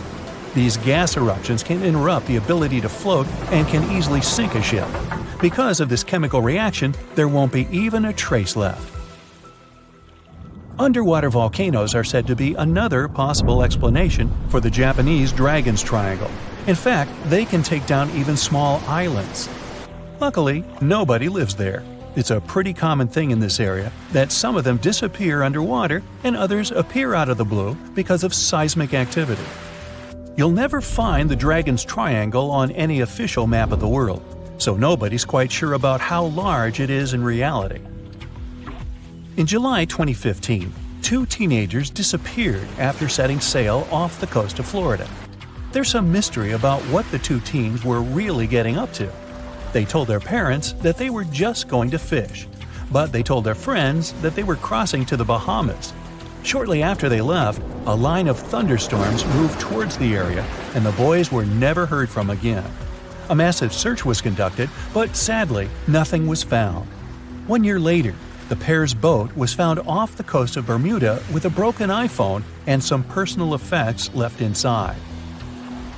One of the most popular and bizarre theories trying to solve the Bermuda Triangle mystery comes from Charles Berlitz. He insists that the area is home to the lost city of Atlantis. The missing ships and planes and malfunctioning equipment, according to him, were all caused by rays of energy let out by the special energy crystals that power Atlantis. While this sounds silly, Berlitz's theory was convincing enough that over 20 million people bought his book worldwide. Previously, the compass wouldn't work well in the Bermuda Triangle since the lines of the 2 poles coincided here, true north and magnetic north. But if you fall into this line, your compass will behave strangely. But the magnetic north is constantly shifting, and now it's far beyond the triangle. No legend says pirates of the last centuries operate in the Bermuda Triangle, or that the Flying Dutchman makes other ships disappear. A popular theory is that ships travel to the distant past or future through a time portal in the Bermuda Triangle. Fortunately, these are all myths. Just imagine hundreds of giant tentacles reaching out to a group of ships sailing through the Bermuda Triangle. In the past centuries, they could easily sink an entire fleet, since the ships were made of wood and were lighter. Squids wrapped decks with their strong tentacles, made holes in the ship's hulls with their sharp beaks. Toothy suction cups could break the masts and tear the sails. The water was filling the holds and slowly rising to the deck. The ship sank in a matter of minutes. Survivors reached the shore and told everyone about huge monsters. This is how the legends of the Kraken appeared. Fortunately, now people have sonars and equipment for monitoring the sea space. They say the main reason why this place is so enigmatic must be the magnetic fields that form this ominous triangle. Ocean floor is made of rocks containing a lot of magnetite. It's more like iron. Magnetic fields react to the high concentration of magnetite on the ocean floor, which may start a sort of conflict between the two. It can often lead to various weather anomalies and, as a result, navigation issues. And naturally, any changes in the ocean floor or the Earth's magnetic fields influence the Bermuda Triangle a lot. Magnetic fields tend to shift their position, so do tectonic plates and even the continents, even though we never notice it. The skies are usually very clear there, but back in 1883, some people witnessed abnormal things in the area. Some claim to have seen large blocks of ice falling from the skies, and the crew even managed to save one as hard proof. Seems like the Bermuda Triangle has an alternate not only on Earth, but even in space. Spacecraft usually don't disappear into thin air though, like there's no air. This anomalous area is really large and stretches right above the South Atlantic. It occupies the area from Chile to Zimbabwe, and sits right at the point where Van Allen radiation belts are the closest to the surface of our planet. The Earth has 2 such belts, which come in handy trapping the particles that shoot in from the Sun. They do a great job protecting the Earth from radiation. The magnetic field there is lower, so it allows the Earth's radiation belt to come closer to the surface. Whenever a satellite passes by, it will be exposed to radiation which might lead to serious damage. So, no satellite can take pictures of it. The South Atlantic anomaly is part of the Earth where natural radiation just flows out of control. Still, there is little evidence that all these triangles are really dangerous. Many believe the Bermuda Triangle itself has been proven time and again to be nothing but a work of fiction. In fact, some shipwrecks, such as the Ellen Austin, gained popularity in the middle of the 20th century, while nobody even thought of drawing a triangle in the Bermuda area before that. The mystery was popularized by science fiction writers and became a common myth, while no serious research proved it any more dangerous than other parts of the world's ocean. So, the crew of the Ellen Austin back in 1881 weren't even aware of the Bermuda Triangle back then, let alone afraid of it. What do you think?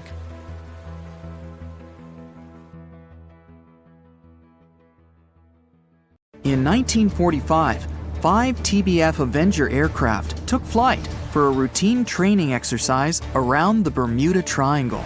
In the middle of the exercise, the planes were struck by intense rain and heavy winds, despite the clear weather forecast. The pilots became extremely disoriented and radioed the base to report that their navigational equipment had stopped working. The last thing the base heard was, "When the first plane drops below 10 gallons, we all go down together."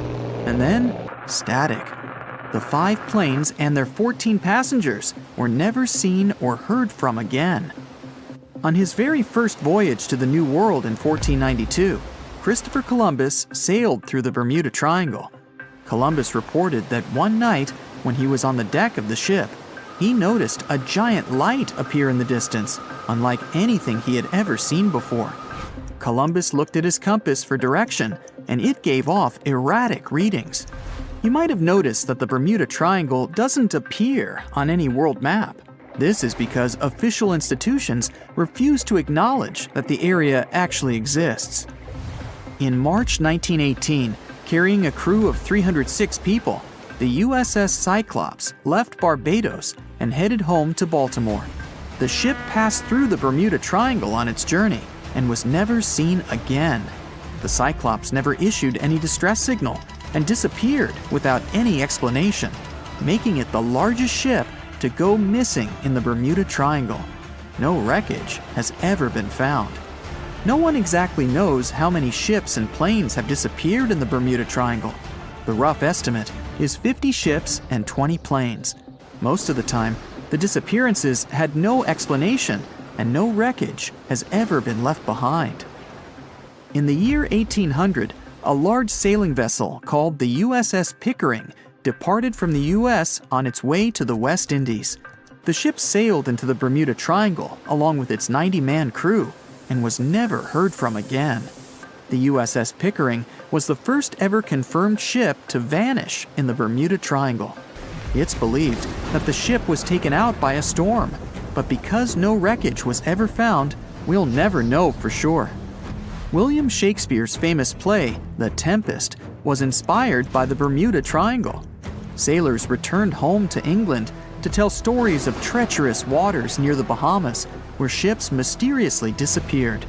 These stories made it back to the bard himself and inspired his final play about a storm at sea transporting a ship to a mysterious land. The shipwreck in Shakespeare's play is based on the 17th century ship Sea Venture. The ship was carrying supplies from England to Virginia when it was struck by a massive storm in the Bermuda Triangle. Sea Venture was battered by the storm for 3 days and barely made it to the shore. Survivors of the wreck were stranded on a desolate stretch of Bermuda for 9 months. When the TBF Avenger planes went missing, a massive search operation was conducted. Boats and planes searched the Bermuda Triangle for any signs of the aircraft. One of the boats searching was a PBM-5 Mariner airboat. The airboat took flight at 7:27 p.m. and called in a routine radio message 3 minutes later. Then, it was never heard from again. No trace was ever found of the rescue airboat or the 5 Avenger aircraft.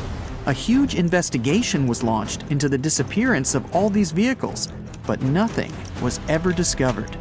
Because the Bermuda Triangle isn't a recognized place, no one knows its exact location or size. Some people believe it covers around 500,000 square miles around the Bermuda area. Other people believe the triangle is as big as 1.5 million square miles. The Bermuda Triangle is one of the most heavily traveled shipping routes in the world. Some skeptics believe that this fact solves the Bermuda Triangle mystery. Statistically, the busier the area, the higher the frequency of accidents and disappearances. While this makes sense, it's not the frequency of disappearances that's responsible for the mystery of the Bermuda Triangle. It's the lack of explanation or wreckage found. The Bermuda Triangle is home to the deepest point in the Atlantic Ocean, the Milwaukee Deep. The area has a maximum depth of over 27,000 feet. This is one of the deepest points in the ocean floor, but still not close to the massive 35,000 feet of the Mariana Trench. But the huge depth might explain how such little wreckage has been found. The Bermuda Triangle is home to some pretty intense and unexpected weather. Storms build up quickly and unexpectedly, then disappear soon after. If you blink, you might miss it. This could explain why few distress signals are issued. Pilots and sailors never saw the weather coming. In the year 1800 again, the ship USS Insurgent was on patrol when it stopped briefly at a coastal base before heading back out to sea. That was the last time USS Insurgent was ever seen. A severe storm reportedly struck the West Indies around that time. It's believed that storm was so powerful, it could have caused the sinking of both the USS Insurgent and USS Pickering, which vanished around the same time. Like the Pickering, no wreckage of the Insurgent was ever discovered. A popular theory suggests that rogue waves are responsible for many disappearances. Rogue waves are called extreme storm waves by scientists. They occur when different weather patterns take place at the same time and cause large unexpected waves that reach up to 100 feet tall. Witnesses say that the waves look like giant walls of water. These waves could explain why ships go down fast and without leaving any trace. Joshua Slocum was an extremely talented sailor. He was the first person to ever sail single-handedly around the world. But sadly, he was no match for the Bermuda Triangle. In November 1909, Slocum said goodbye to his wife and set off on one of his usual winter voyages to the West Indies. Slocum's wife reported him missing after several months passed without any contact. It's said that he called in at Miami to resupply before vanishing into the Bermuda Triangle. Just off the coast of Japan, you'll find the Bermuda Triangle of the Pacific Ocean. They call it the Dragon's Triangle. Between 1950 and 1954, 9 ships disappeared in this area without leaving a trace.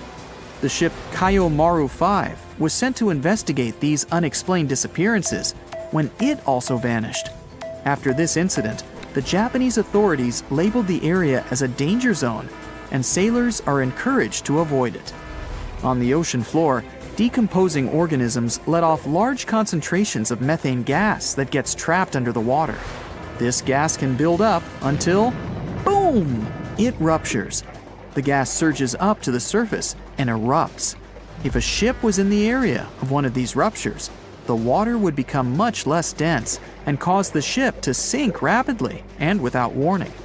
Scientists believe this could be the cause of the many disappearances in the Bermuda Triangle.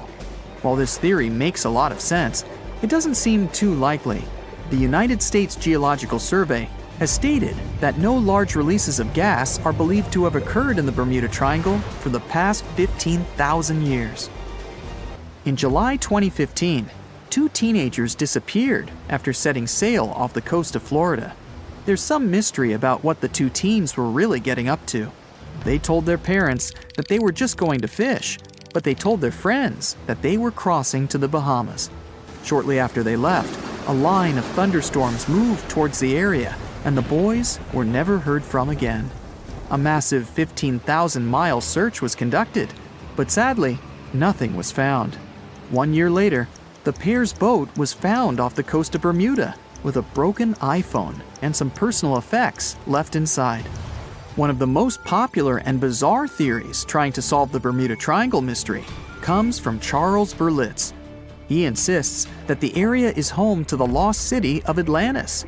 The missing ships and planes and malfunctioning equipment, according to him, were all caused by rays of energy let out by the special energy crystals that power Atlantis. While this sounds silly, Berlitz's theory was convincing enough that over 20 million people bought his book worldwide. There's something really bizarre going on at these 12 points scattered across the Earth. The Vile Vortices, as they're called, are these creepy spots over the Tropic of Cancer, the Tropic of Capricorn, and the North and South Poles, where weird forces seem to take over. You've probably heard of the most famous one, the Bermuda Triangle. It's believed that more than 50 ships and 20 airplanes have mysteriously disappeared in this area, which is located between Florida, Bermuda, and Puerto Rico. But what most people don't realize is that the Bermuda Triangle actually has 11 siblings, and these other spots can be even more terrifying. Let's start with Mohenjo-Daro. This was a thriving city located in what is now Pakistan. Built around 2500 before the Common Era, this urban center was once home to about 40,000 people. But then, suddenly, people abandoned it by the year 1700 before the Common Era. In the 1940s, an archaeologist discovered 39 human skeletons at the site, which fueled the theory that the city was invaded by some other civilization at some point. But honestly, it's hard to confirm that, since archaeology doesn't really explain the city's sudden destruction or the disappearance of its people. It's led to a bunch of bizarre theories. One of them talks about an ancient extraterrestrial race that might have lived there, and a malevolent wind that swept through the city. Another ancient city with a similar mystery is the Great Zimbabwe. Its construction began in the 11th century, and at its peak it housed up to 18,000 people. But for reasons we'll probably never fully understand, it was abandoned in the 15th century. Archaeologists were really interested in this place, and that's when things got even weirder. They found 8 of these birds, now called the Zimbabwe birds. These soapstone sculptures were found sitting on stone columns that were over 90 centimeters tall. Nothing like them has ever been found anywhere else, and their meaning is still a total mystery. Some think each bird represents a new king, but other theories suggest they were ancient animals very dear to the people who lived there. Adding to the mystery, local legends talk about a strange, short man who's sometimes seen wandering around, but he always disappears before anyone can get close. Then there's Easter Island, another one of the 12 Vile Vortices. It's located in the eastern Pacific Ocean, and it's famous for its nearly 1,000 enormous statues called moai. We still don't know what they mean, or how they were made. Some of them are almost 30 feet tall and weigh as much as 80 tons. Today, it wouldn't be that tough to move and carve these statues, but we're talking about a period between the years 1100 and 1680. So nobody really knows how they did it. Some specialists believe these statues were carried across the island, while others think they were pushed on log rollers. But the most bizarre theories suggest extraterrestrials were involved. Algeria is another land rich in ancient mysteries, and one of the most fascinating is something called the Jedars. These are 13 monuments with square stone bases and angular mounds, built between the 4th and 7th centuries. But the weird part is, no one knows their purpose. One of them had an inscription in Latin, but it was so worn down that the message was nearly impossible to read. The best guess so far is that these monuments were probably tombs for royalty, although no one knows exactly who was supposed to be buried there. What we do know is that there are many myths related to strange disappearances in the region. The next mysterious spot is located south of Tokyo in the Pacific Ocean, and it's called the Dragon's Triangle. Does that name ring a bell? Yep. Just like the Bermuda Triangle, this area is known for strange disappearances of airplanes and ships. One of the most chilling stories dates back to 1945, when a plane allegedly vanished. The pilot supposedly sent a radio transmission right before the aircraft disappeared, claiming that something strange was happening in the sky, like it was opening up or something. While this story is definitely eerie, the truth behind it and many other Dragon's Triangle legends is still up for debate. If you type Hamakulia volcano into Google Earth, you'll find it located in Hawaii's Ring of Fire. But this place is so shrouded in mystery that it's hard to find much information about it.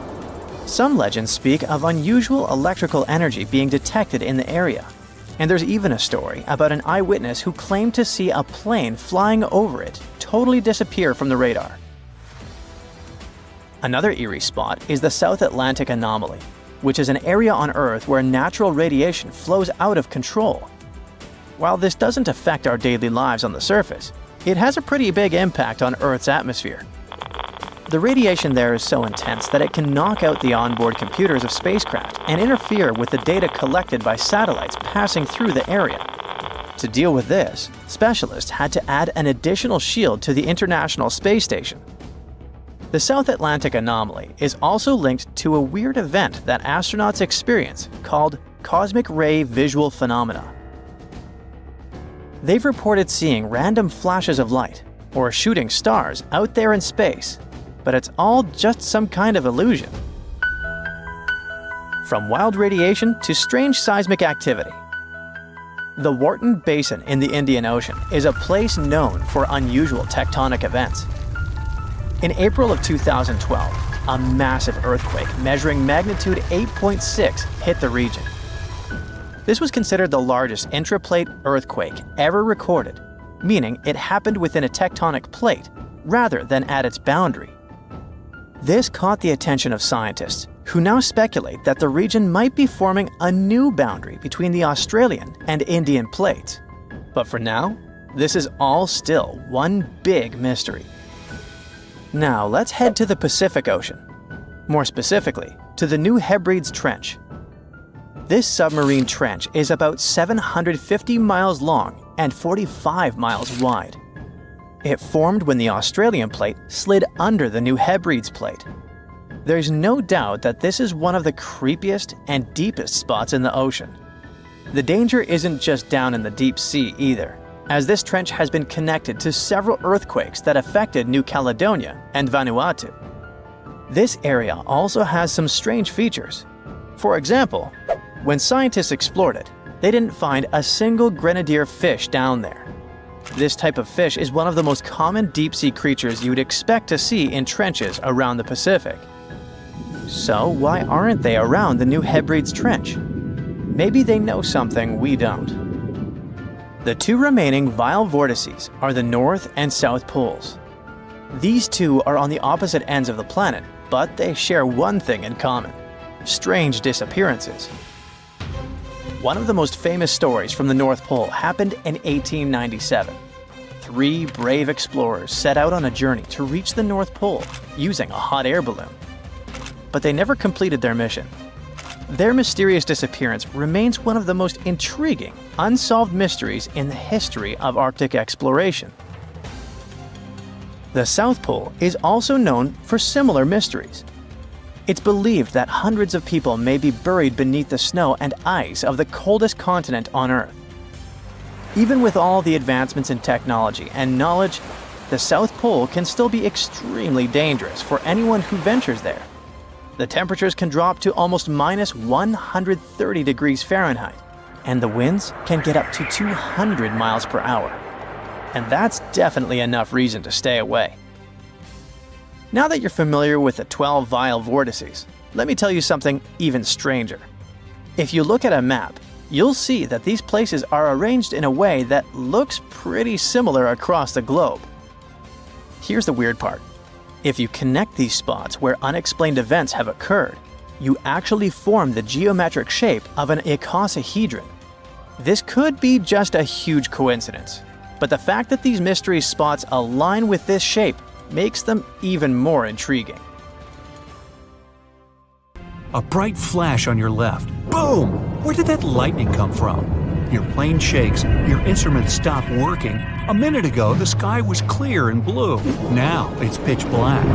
Your senses go haywire. You don't understand which way is up or down.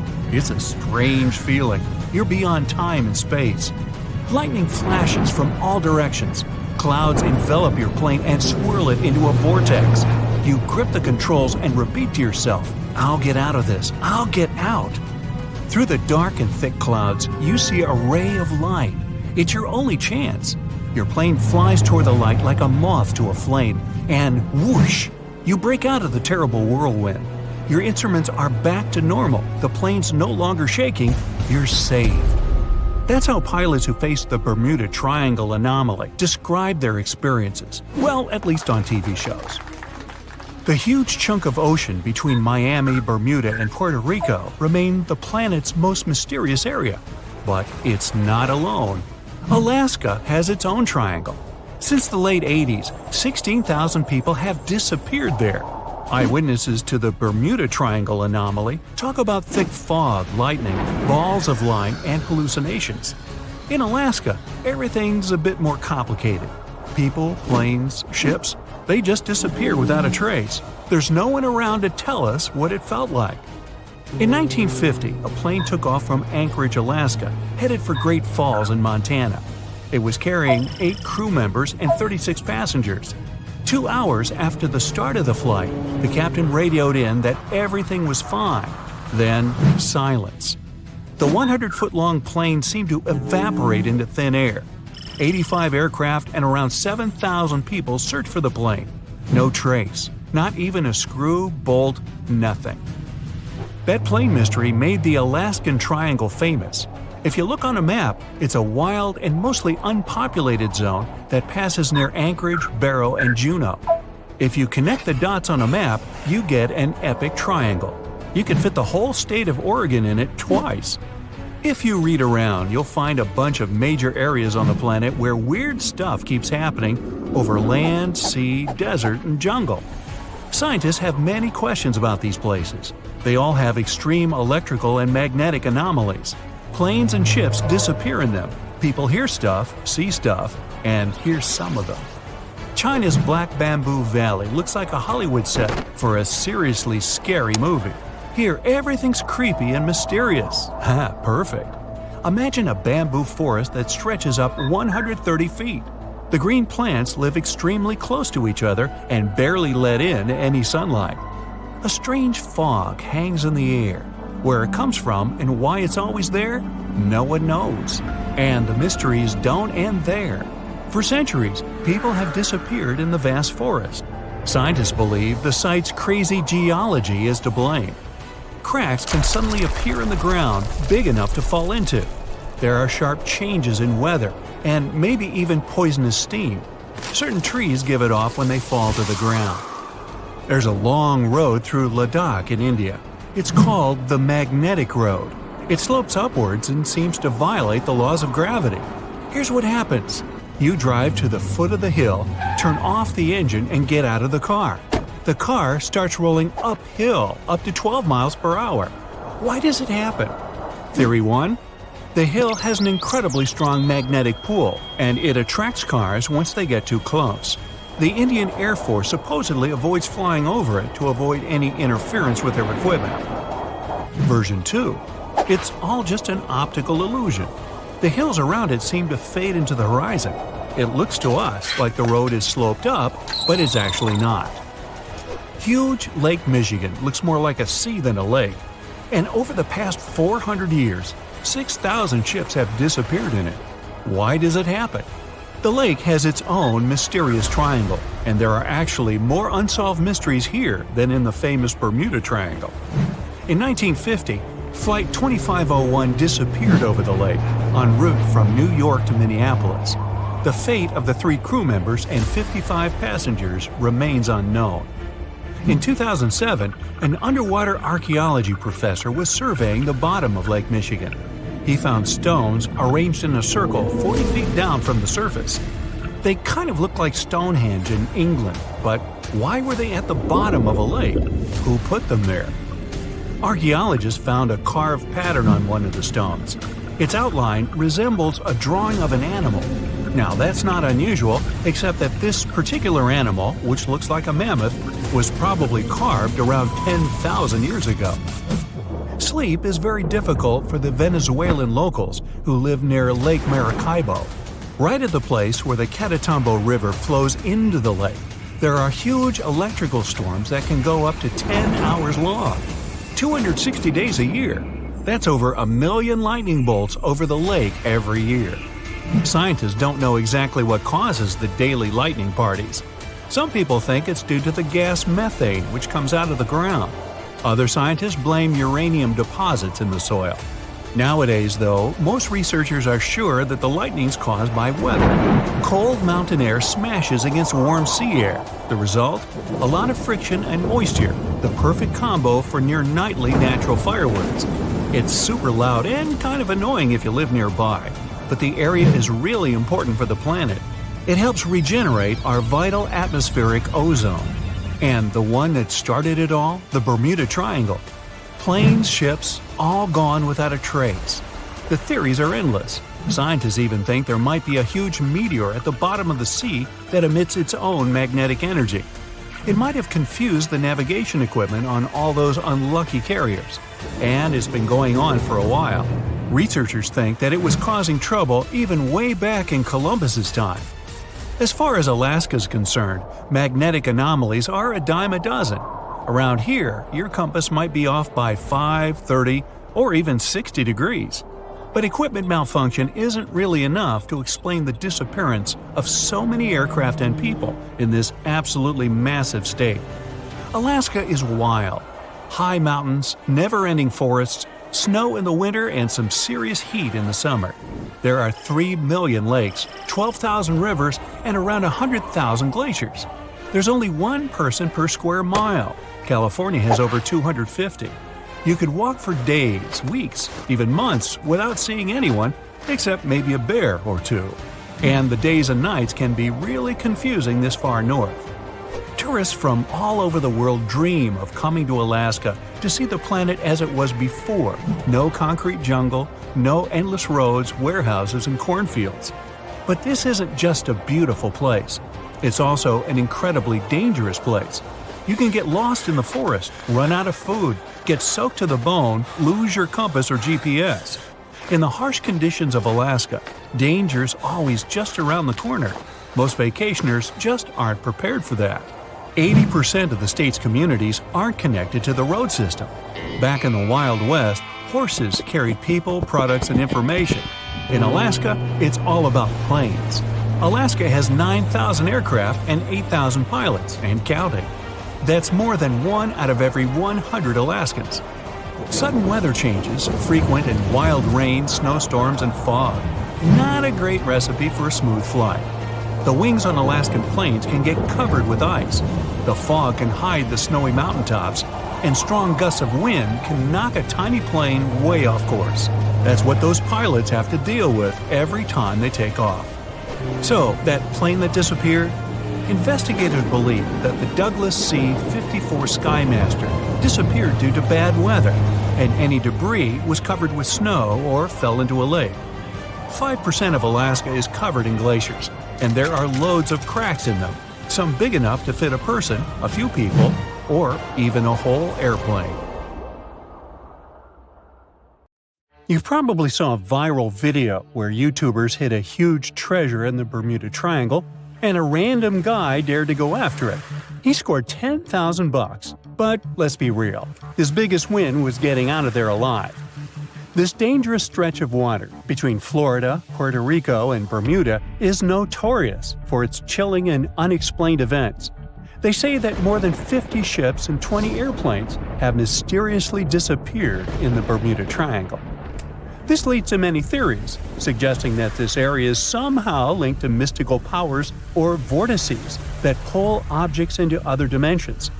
But an Australian scientist named Karl Kruszelnicki might have actually cracked the code on the Bermuda Triangle mystery. According to him, Most popular legends and eerie disappearances can be explained by two main factors. The first factor is human error. One theory debunked by Krushelnitsky was about the doomed Flight 19. Back in 1945, a group of 5 planes from the U.S. Navy took off on a routine training mission from Florida.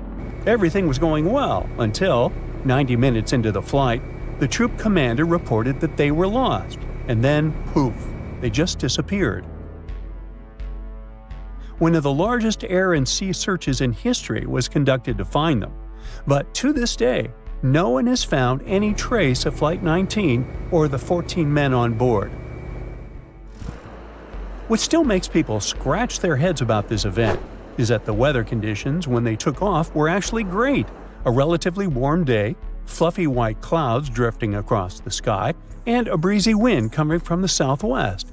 Pretty standard for training flights, really, nothing out of the ordinary. So, what happened? It turns out that despite the flight leader having over 2,000 flying hours, he was a bad pilot. Actually, a really bad pilot.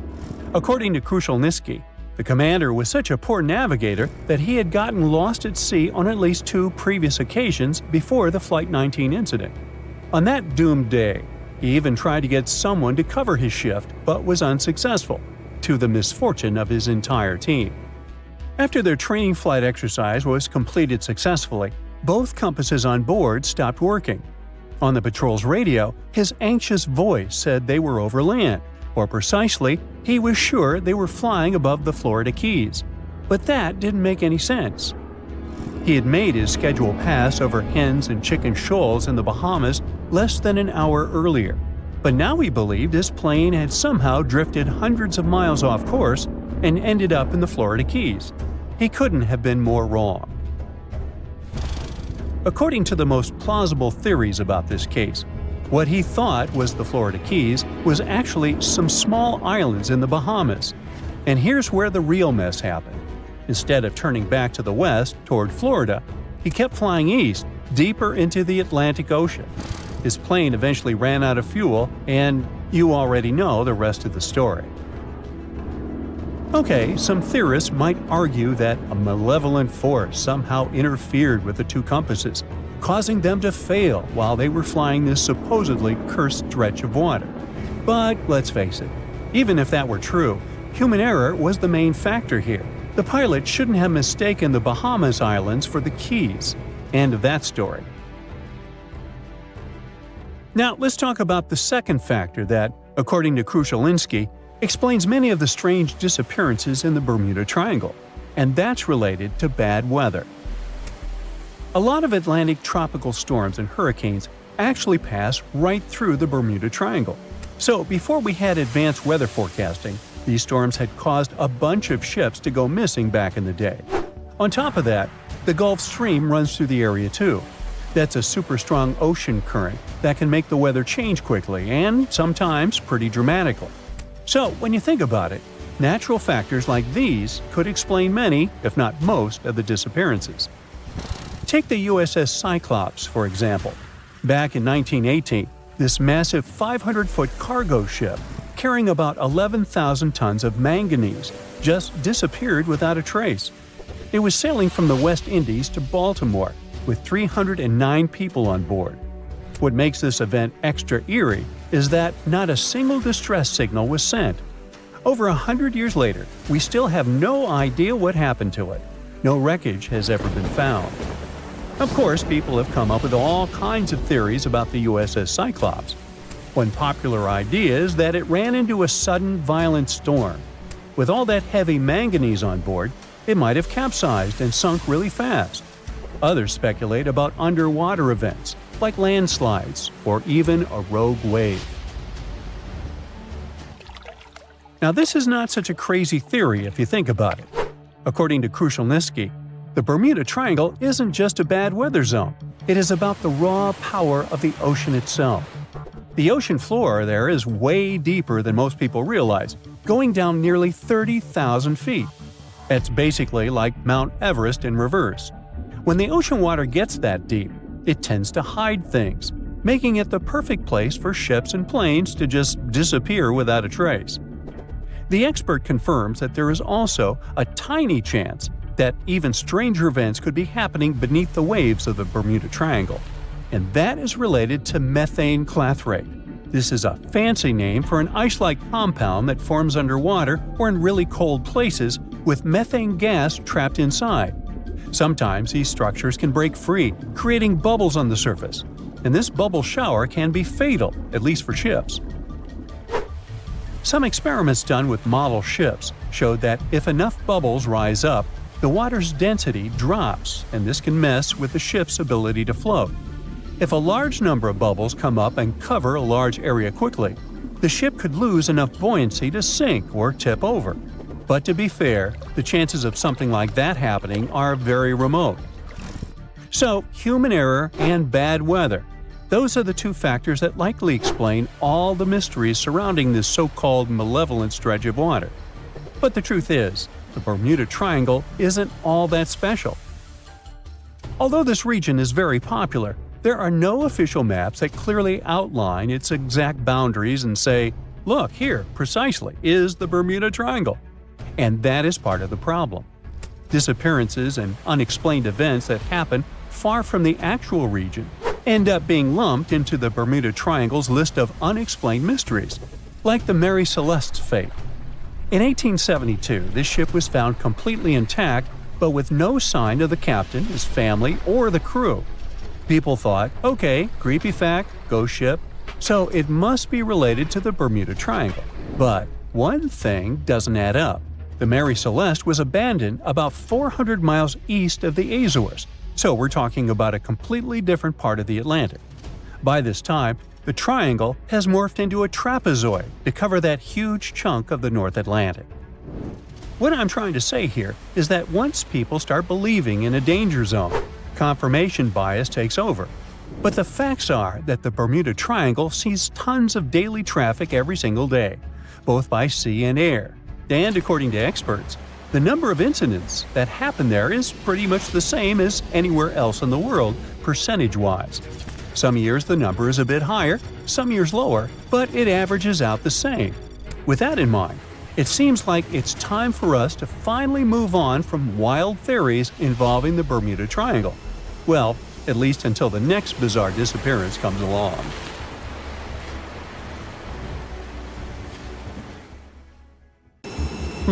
Can we estimate how many ships and airplanes were lost in the Bermuda Triangle? Have their disappearances resulted from human error or weather phenomena? Let's try to find out. We have a curious story of the SS Cotopaxi. This ship vanished in 1925, traveling from Charleston, South Carolina to Havana, Cuba. It never reached its destination. Years later, in the 1980s, a wreck was found 40 miles off St. Augustine, Florida. Since specialists could not precisely determine what and where it came from, they nicknamed it Bear Wreck. It took many additional years of work, done mainly by marine biologists, to identify that this ship was indeed the missing SS Cotopaxi. This was confirmed in January 2020. How did the ship just reappear? And how did it get there, since this mysterious shipwreck isn't even in the Bermuda Triangle? Now, let's see who came up with this term, Bermuda Triangle. Can you actually pinpoint the triangle on a map?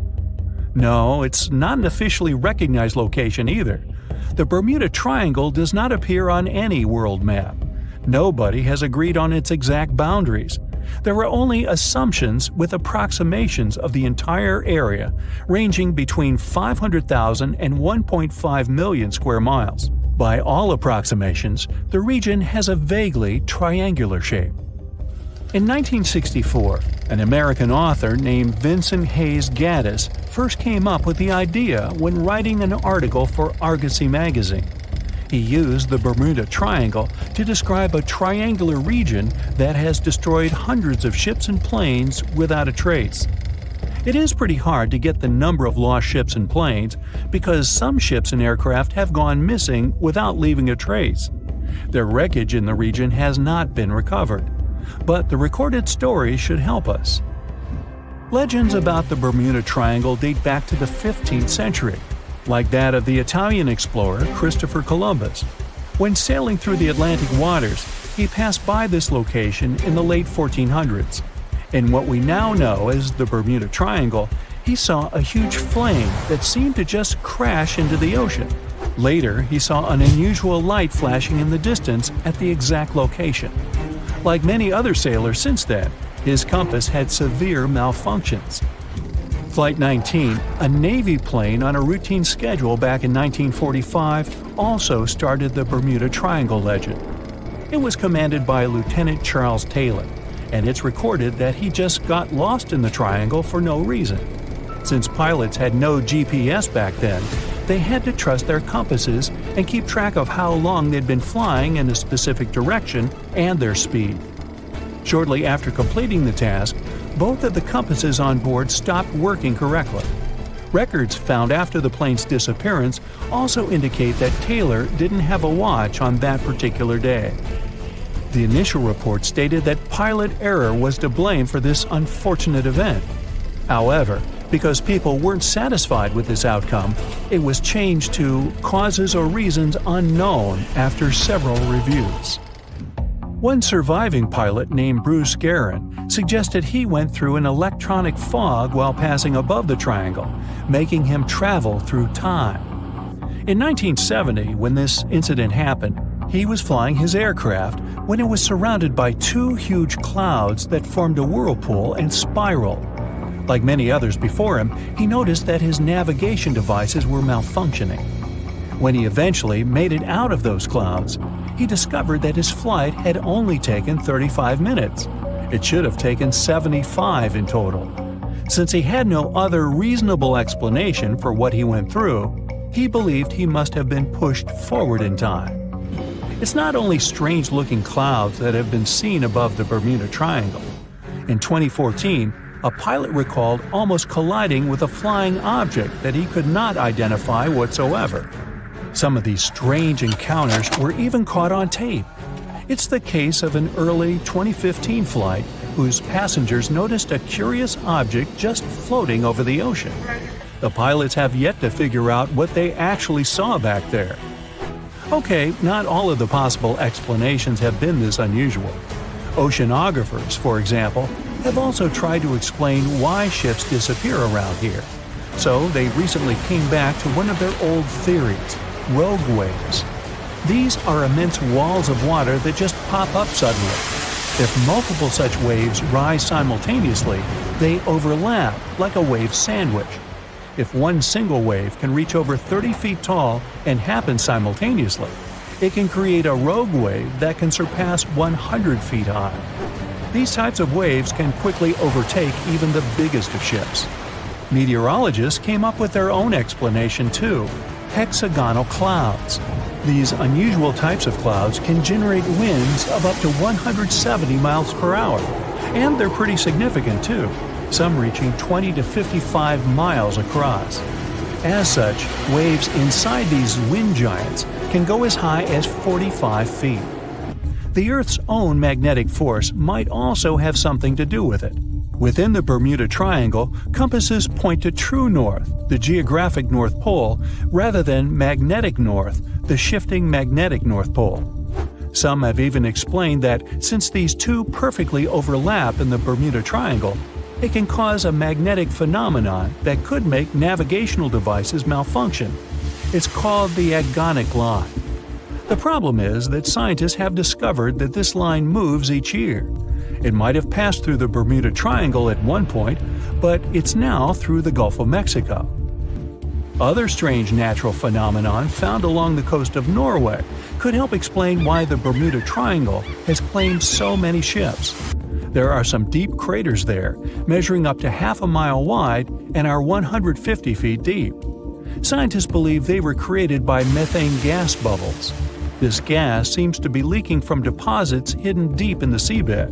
Once the gas reaches a certain quantity, it bursts to the surface and causes eruptions. So, do pilots and ship captains actually avoid this area today? Could this explain why there are fewer ships that get lost there nowadays? But if you've ever flown from Miami to San Juan, Puerto Rico, You probably know that's not true. As for ships, if people would avoid the Bermuda Triangle, nearly all Caribbean vacations would be spoiled. To this day, there are a lot of flights that go over the Bermuda Triangle, so it's clear nobody is avoiding it. This place is one of the most heavily traveled shipping lanes in the world. Nowadays, the Bermuda Triangle has heavy daily traffic, both by sea and air. But the Bermuda Triangle is indeed subject to tropical storms and hurricanes that happen very often. Let's also keep in mind that the Gulf Stream, a strong ocean current that causes sharp changes in local weather, passes through the Bermuda Triangle.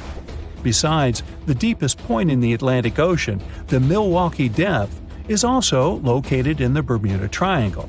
The Puerto Rico Trench reaches almost 27,500 feet at the Milwaukee Depth. So, if you think about it, the whole mystery is a perfect combination of human error, bad weather, and a lot of ship traffic. This was confirmed by data provided by the U.S. Coast Guard. If you look at percentages, the number of ships or planes that go missing in the Bermuda Triangle isn't different from anywhere else. Disappearances do not happen more often than in any comparable region of the Atlantic Ocean. Official statistics say around 50 ships and 20 airplanes have vanished while traveling through this region. So that's another reason why the total number is so hard to pinpoint. Nobody could describe its rescue in official records if a boat was reported missing. There are also some events that, it turns out, didn't happen at all, adding to those false reports, like that of a plane crash back in 1937 off Daytona Beach, Florida, that local papers surprisingly revealed nothing about. So, look at this map. This is not the Google Maps you open on your way to work. Here, you can see the world's most mysterious places, from the Bermuda Triangle to the pyramids of Giza, from the islands of Dolls to Easter Island. So, grab your pith helmet and let's go. You're venturing deep into the Sahara. What's that on the horizon? It looks like the remains of a once thriving civilization. Near the city of Tiaret, 150 miles southwest of Algeria's capital, you can find 13 monuments shrouded in mystery. You see underground vaults and other constructions made of stone. They were built between the 4th and 7th centuries CE. Some chambers are interconnected with a labyrinth. Walking through it takes about 2 hours. People who once inhabited this place carved hunting scenes and animal figures on the walls. Researchers believe the place was built as a final resting place for the Berber royalty, but there's no way to prove it, and the abandoned city in the desert remains a mystery. Now, how about the Island of the Dolls? If this name doesn't give you the heebie-jeebies, I don't know what will. While moving down an ancient Aztec canal, you find this mysterious island. Hundreds of abandoned dolls are hanging from trees. There are so many, you lose count. Legends say it was a man who hung them there. He decided that one wasn't enough, so he spent his life hanging dolls on trees. Yeah, that's creepy. Speaking of creepy, in Mexican desert land, there's a spot called the Mapimi Silent Zone. People say no radio or any other kind of signal can be received there. I definitely wouldn't want to get lost there. In the far north of Canada lies inhospitable Lake Anjikuni. It's covered with snow and ice for half of the year. It was once home to the Inuit people. But something terrifying happened to this entire village. What exactly? This mystery is still unsolved. In 1930, Joe LaBelle was passing through a village that seemed deserted. He noticed that something was off there. There was no noise or any sign of human activity. He opened doors, one after another, but nobody was home. The inhabitants of the entire village were gone. They left behind 7 sled dogs. Those were still tied to their posts. No one has been able to explain this disappearance so far. One of the world's biggest mysteries is the Pyramids of Giza. The Great Pyramid of Giza itself was built as a final resting place for Pharaoh Khufu around 4,500 years ago. It remains unexplained how the Egyptians managed to build the pyramids without any of the technology available to us nowadays. Interestingly, the pyramids align with Orion's belt and all face toward the north. Yellowstone National Park is known for its beauty, but also for some bizarre accidents. For example, in the summer of 1929, hundreds of people visiting the site fell sick.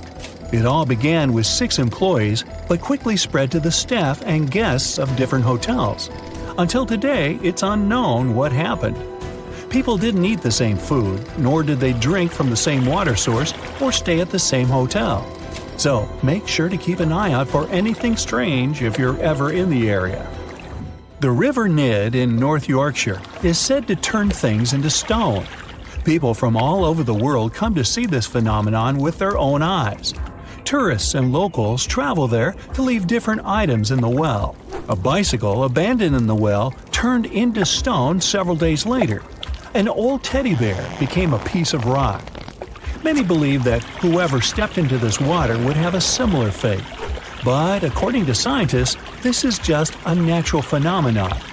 Local water is rich in minerals that form a coating around objects. It's this hard shell that makes them look as if they're made of stone. Now, how can rocks slide across the ground on their own? At Racetrack Playa, a dry lake bed at Death Valley National Park in California, they do. These moving rocks, called sailing stones, have been observed since the early 1900s. Locals believe that strong winds push them around. Other theories involve magnetic fields. In 2014, researchers discovered that the rocks were actually pushed by melting panels of floating ice driven by winds. Way to go, science! The Bermuda Triangle is a world-known, notorious place. That's where over 50 ships and 20 airplanes have allegedly disappeared. Rescue missions never came back.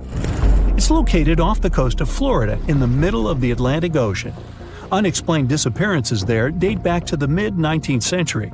There are different theories about why ships and planes vanish into thin air in this region. Some of them claim that the area is just extremely foggy, which makes it difficult for navigation. Another theory states that methane rising to the surface of the ocean can be the answer to this mystery, but no theory has been proven yet. In the mountainous country of Pakistan, you'll find the lost city of Mohenjo-Daro. This ancient archaeological site dates back to 2500 BCE. Scientists believe the city was built by the Indus Valley Civilization. Here, we see a well-planned street grid. And look at this elaborate drainage system. Nobody knows what happened to the people living in this town. The only thing scientists are almost sure about, it looks like something ended their lives all at once. Has the mystery of Easter Island finally been solved? You've probably heard of the fascinating monolithic statues standing on this Polynesian island. The statues, called moai, weigh up to 90 tons. They were built by the Rapa Nui people. How they managed to transport the statues remains unexplained. Researchers from the University of California believe the statues were built to make the soil on the island more fertile. And the coolest thing? The analysis has shown that the areas where the moai sculptures stand are indeed more fertile. The crooked forest in Poland is weird, to say the least. A grove of oddly shaped pine trees looks like something straight out of a sci-fi movie. The grove is home to around 400 pines that were planted in 1930. They all first bend toward the north and then continue growing upright.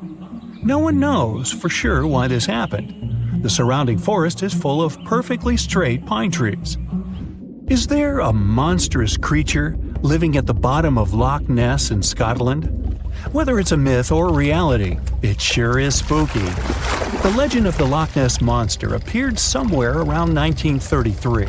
Since then, people have been claiming to have seen dragons, prehistoric monsters, and sea serpents in the lake. Will we ever know the truth? The Wharton Basin off the western coast of Australia is home to odd geological phenomena. Huge earthquakes happen there, one after another. This would be unsurprising if the area was located above a fault line, which is where two tectonic plates meet. But that isn't the case. The area is located on the Australian plate, but researchers believe that a new fault line might be forming there. This is the only reasonable explanation for what's happening in that area. One of the most isolated places on Earth, the North Pole, is as mysterious as it gets. A land of ice and odd disappearances. In the late 1840s, an expedition of more than 130 people, known as the Franklin Expedition, vanished in that region. Some evidence was found 150 years later, a leather shoe and snippets of journal entries. My own theory? They were all hired by Santa Claus to work in his toy factory. Yeah, no one else bought it either. Machu Picchu is also known as the Lost City of the Incas. It's a testament to the power of the Inca civilization, but the purpose of the site is still a mystery to be unraveled. The citadel was constructed at 7,000 feet above sea level around 1450 CE. The question remains, why did the Incas build a city like this in a place so inaccessible? Archaeologists have discovered that most of the city is built underground, and about 60% of the place remains unexplored. So who knows what might be hiding down there? The Mariana Trench is the world's deepest, darkest place. Imagine this: no sunlight, freezing waters. There seems to be little to no chance of life existing so deep under the surface. Yet, sea explorers claim to hear a bizarre sound coming from the depths of the trench. The records of this mysterious noise lead some to believe that a deep-sea monster is calling the trench its home. Alright, too spooky. I'm out of here. More than 50 ships and 20 planes have disappeared in the Bermuda Triangle since the middle of the 19th century. This region isn't put on any paper map and is not an official region of the Atlantic. This massive water area is located not far from the southeastern coast of the US and still scares many sailors. But you aren't afraid and want to prove that there is nothing special in this place.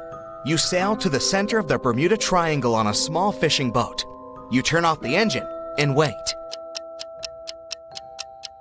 Several hours pass. The sun goes below the horizon. Night comes. You're about to return to the shore, but suddenly, it becomes too quiet. Then, you hear a splash of water. You look overboard and see hundreds of fish swimming to the surface. Something big scared them away. Something that comes straight from the depths. The next second, you notice big sparkling eyes and long tentacles reaching for the boat. It seems that one of the most terrible myths about the Bermuda Triangle turned out to be true. A huge squid dragging ships to the bottom. Stories about these squids appeared long before the emergence of the Bermuda Triangle myths. For centuries, sailors from Norway and Greenland told stories about a scary sea monster, the Kraken. In those stories, the Kraken broke the decks of ships with its giant tentacles and dragged them to the bottom. The approach of this creature is impossible to see since it's coming to you not from the side, but from below. But all these were just stories. Only in the 19th century, scientific evidence of the existing of these monsters appeared. A beak of an unknown squid was found on the coast of Denmark. The size of the find was about 3 inches in diameter, which is about the size of a human palm.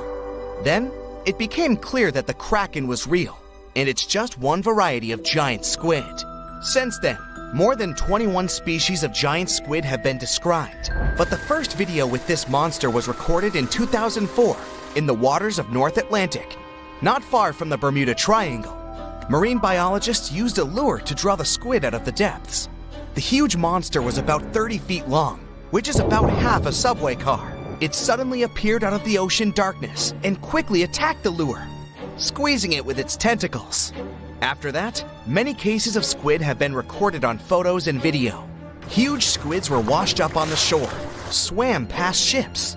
According to some records, the largest monster ever found was 59 feet long and weighed almost a ton. This is the size of a big bus. Some scientists believe that giant squids can reach 150 feet in length, which is almost twice the size of a basketball court. But the big size is not enough to sink a ship. The first thing that helps squids do this is the surprise effect. Squids come from the depths, which mean they can be seen from the deck, but the monster can see a boat from afar. It has the biggest eyes in the world. One eye is about the size of a basketball. The eyesight of a giant squid allows them to see prey in the Black Sea depths and from a big distance. Most sea creatures on the planet can't see in such conditions. So, The squid notices your ship and decides that it's food. It quickly approaches the boat and attacks with its tentacles. The squid has 8 limbs and 2 extra longer tentacles the monster uses to bring food to the beak-shaped mouth. The others are covered with dozens of suction cups filled with sharp teeth. Nothing can escape if the squid grabs it. The squid wraps its tentacles around your boat. With the teeth on each arm, it bites the deck. 2 long tentacles can grab you while you're running around in panic. The squid can rock the ship from side to side until one of its parts sinks in the water. You fight off 2 long tentacles and fall off your feet. The squid's 8 arms are squeezing stronger. You can hear the boat's hull cracking. The squid is big, but still can't sink a large metal object. Possibly, it couldn't have sunk huge ships that disappeared in the Bermuda Triangle. You see how the squid swims away into the depths. You're lucky this time, but you definitely wouldn't handle 2 such monsters. The existence of giant squids was proven more than 150 years ago, but people still don't know anything about them.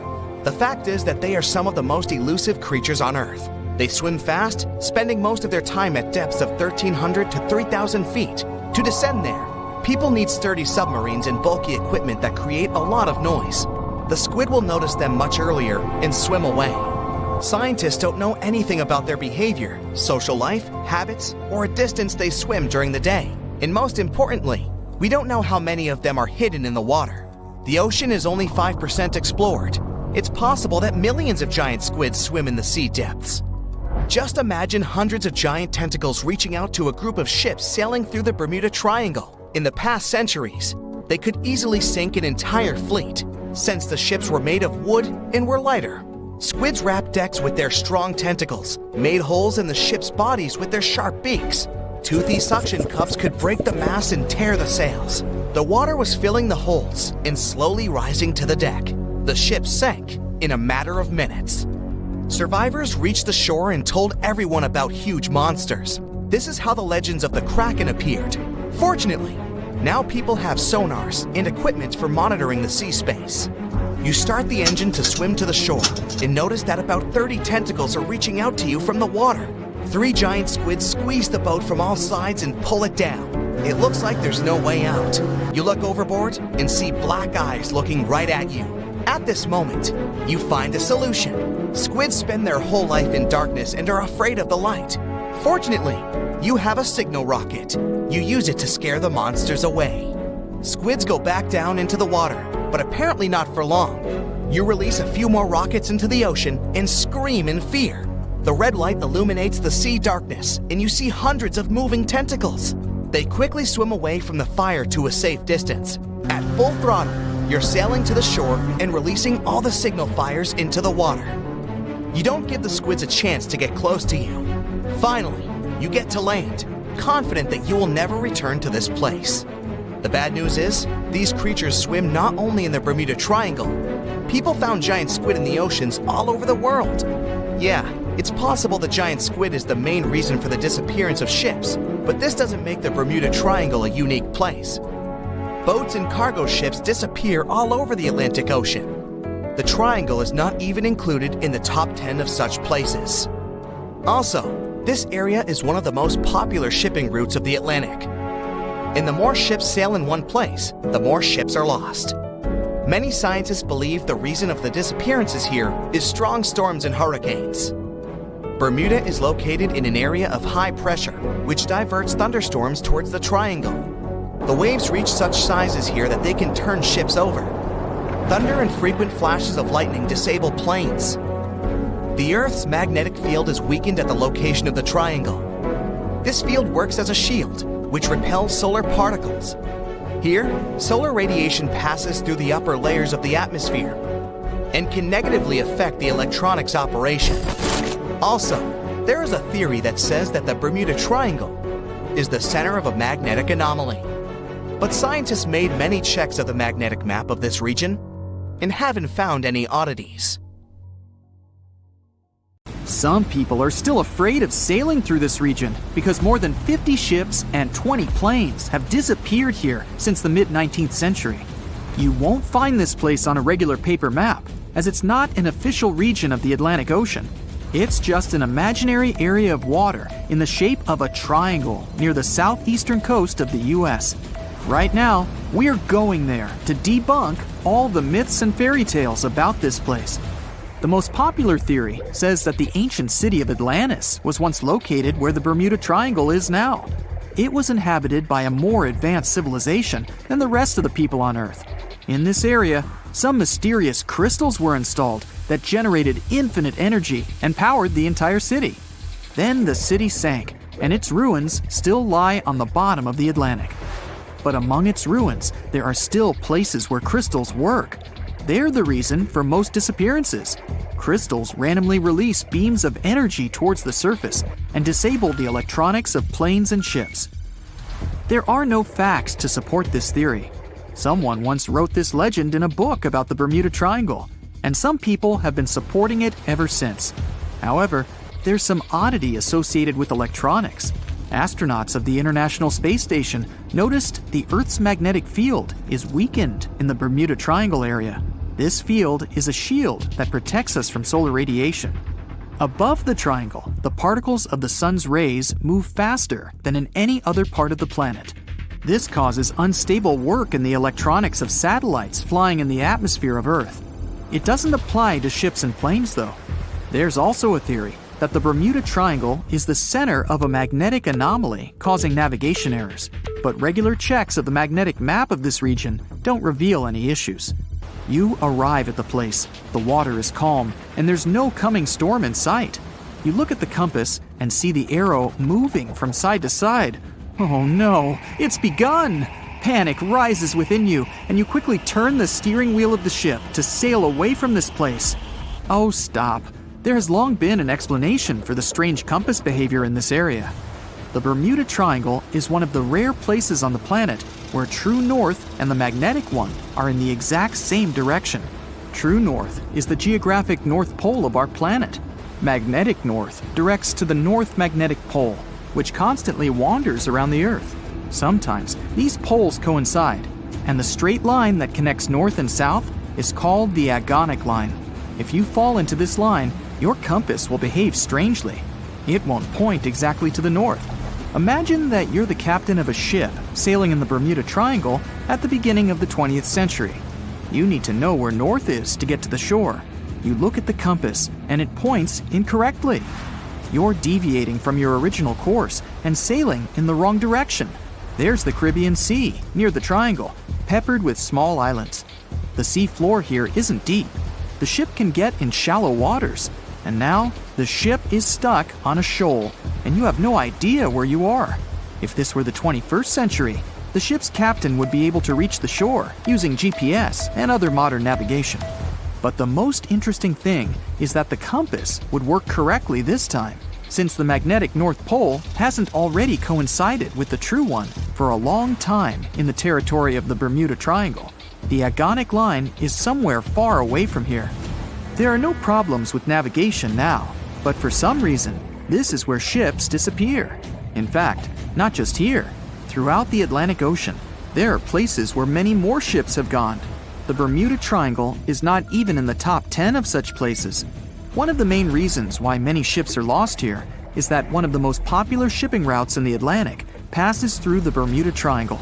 And the more ships in one place, the more shipwrecks. Simple probability.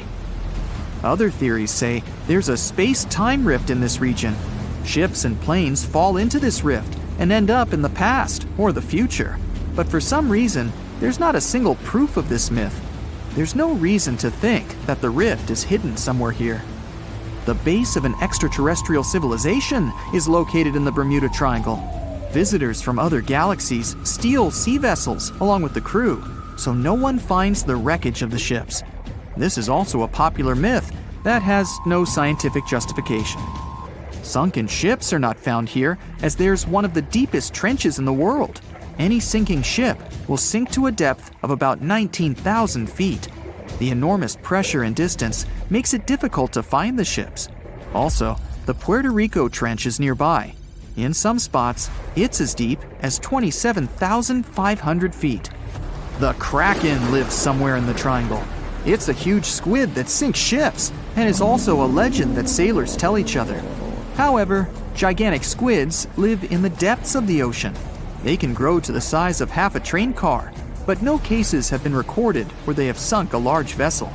And in the area of the Bermuda Triangle, they've never even been seen. People in the past didn't know about the existence of these creatures, so when they saw them for the first time, they described them as huge, terrible monsters. Giant squids are some of the most elusive creatures on Earth, and scientists had to use sonar equipment to find them. They don't like to leave the dark depths and are likely to be afraid of the sound of any ship. A more realistic hypothesis about the mystery of the Bermuda Triangle is methane. Large deposits of this gas can be found under the seafloor of this region. From there, methane is released into the water. It takes the form of huge bubbles that quickly rise to the surface. Then, the gas makes the water almost boil, creating waves that sink ships. The theory is quite realistic, but numerous studies still haven't confirmed the presence of an increased concentration of methane in the region. Last time this phenomenon occurred was 15,000 years ago. Another credible theory implies the appearance of rogue waves. Imagine a clear, calm sea without wind. Suddenly, you hear a loud hum. In just a few seconds, a huge wave, 100 feet tall, appears from the calm surface and falls on your ship. Some scientists believe rogue waves are created by a surface sea current colliding with a strong headwind. There's a version claiming the wave is born because of the collision of warm and cold currents.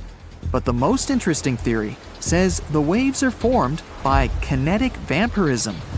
Under certain natural conditions, waves can exchange kinetic energy.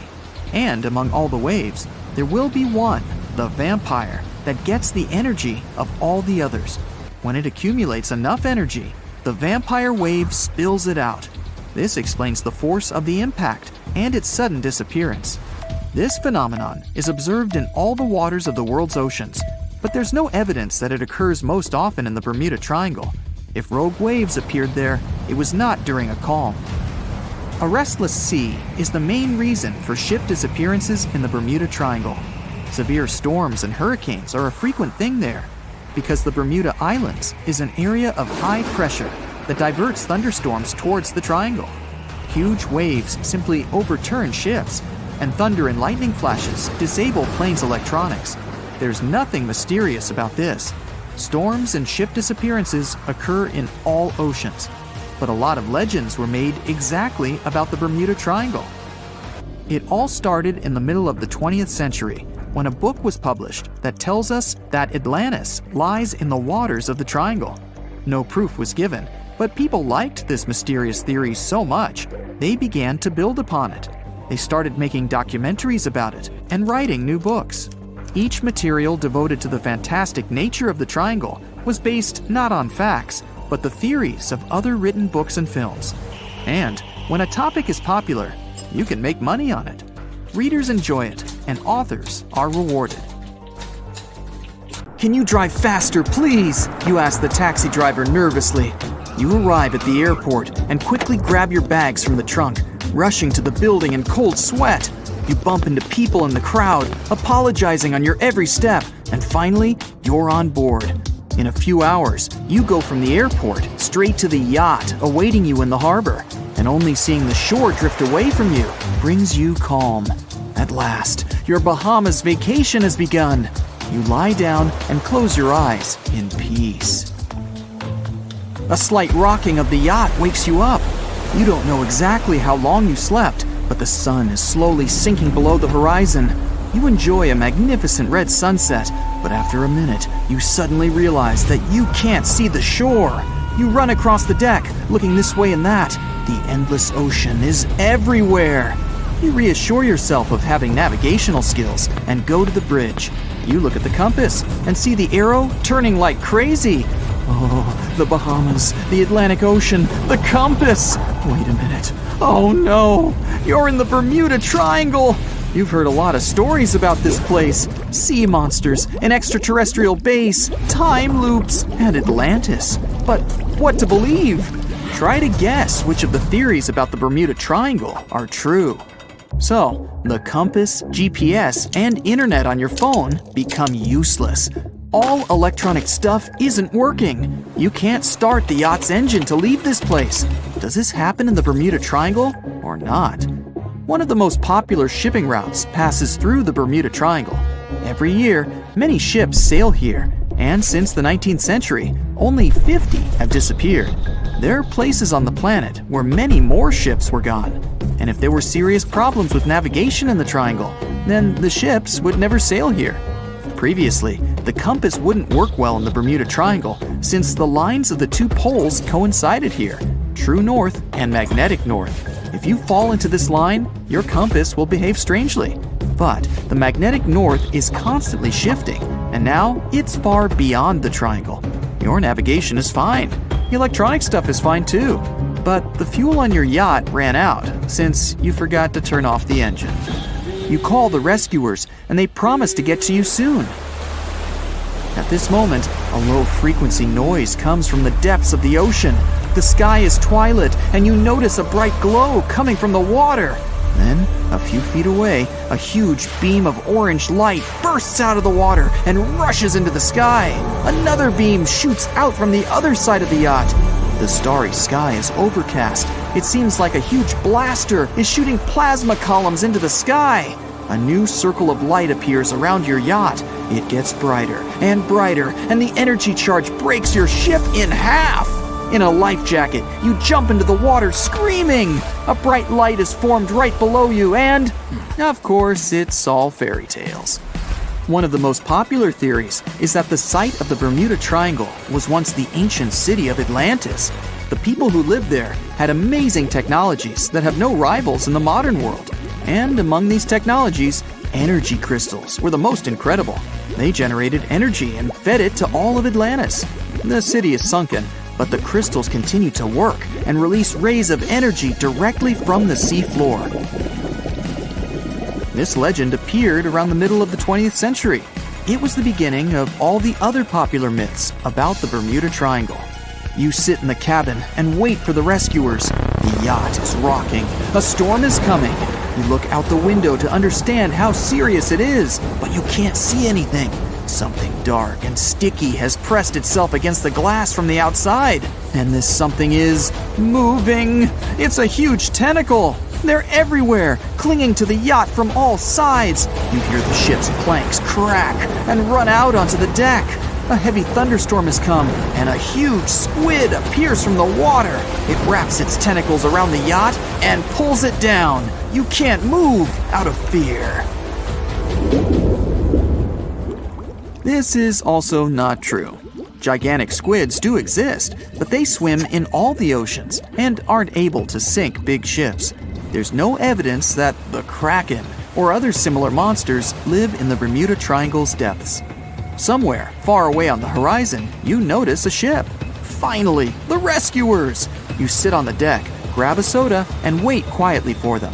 Strangely, their ship is so slow.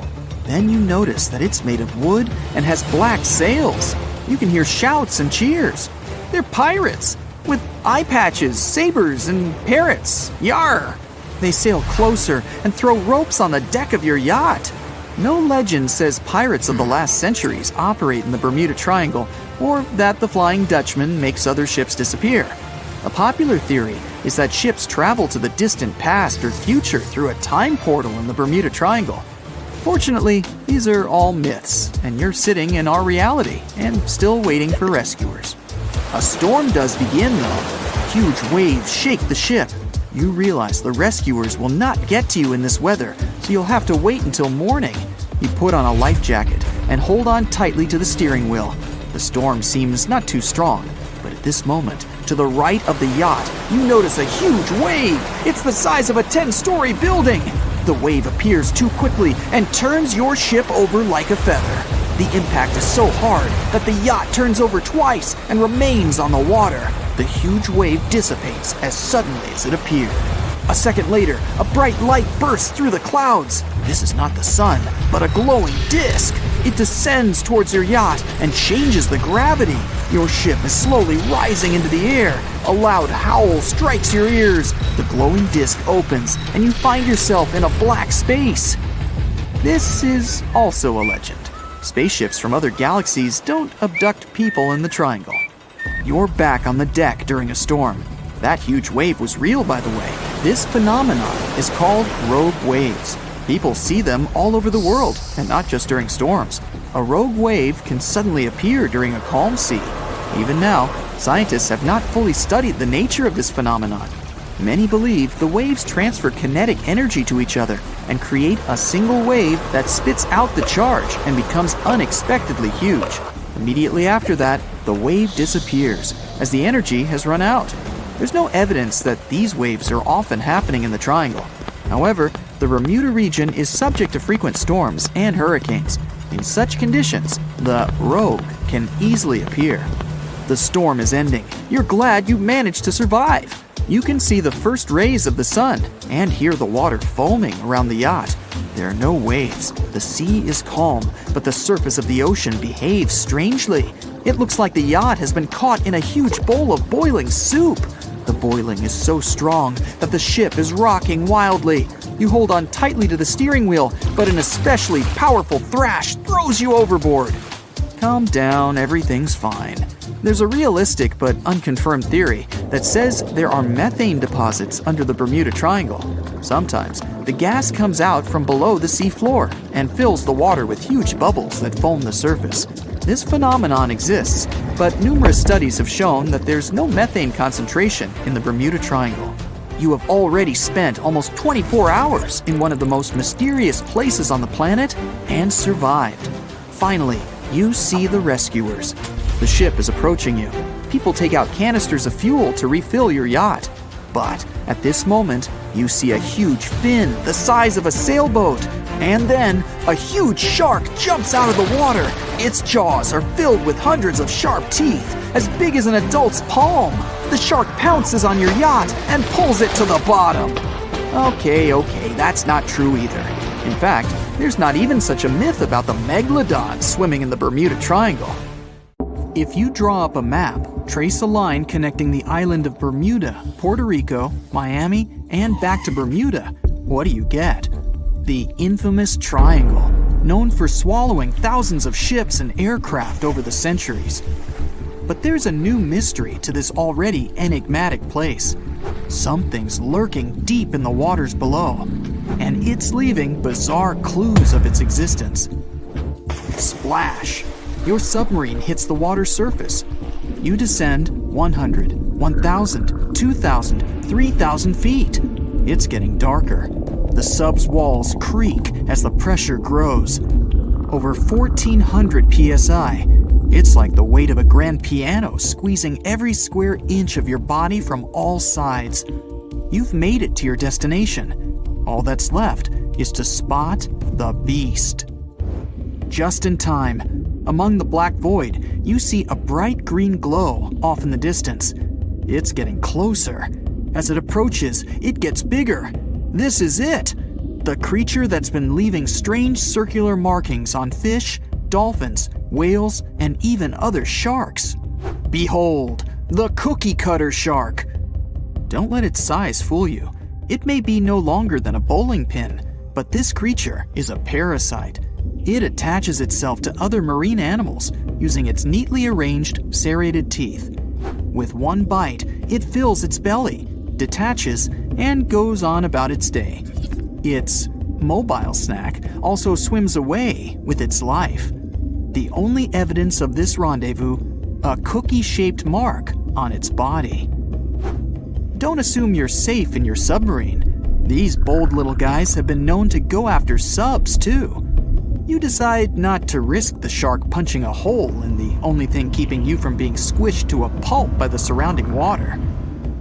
You journey on to meet other bizarre creatures lurking in the Bermuda Triangle. At twice the depth, you'll find the dragonfish. Unlike other deep-water inhabitants, these things produce light in the infrared range. Blue and green is what other fish stick to. This gives the dragonfish a huge advantage. It provides itself with light that other marine dwellers just can't perceive. Things that want to eat the dragonfish can't detect this light, as well as the critters the dragonfish likes to feed on. A truly unique deep-sea dweller is the vampire squid. Neither vampire nor squid, or octopus, this thing is a unique species of its own. It has the largest eyes compared to body size of any animal on the entire planet. When the vampire squid feels threatened, it curls its arms up and around its body. Essentially, the thing turns itself inside out. Another animal to avoid down here is the terrifying bobbit worm. It buries itself in the seafloor, leaving a small part of its body out. It waits for dinner time with its pincer-like mouth parts open. What's on the menu? Other worms and fish that can be 7 times bigger than the bobbit. It uses its 5 antennas to sense when lunch is close enough to snap. In an instant, the worm launches forward and grabs its lunch with its mouth parts. It's not done yet. Once it's got its jaws locked onto its lunch, the worm injects it with venom and pulls it down into the burrow to feast. One of the deepest trenches in the Bermuda Triangle is the tongue of the ocean. This is also the secret breeding grounds of tiger sharks. You'll instantly recognize them thanks to those darker gray tiger stripes on their sides. They're the second largest predatory shark species after the great white. And with a big size comes a big appetite. Marine mammals, smaller sharks, stingrays, and green turtles are all on the menu.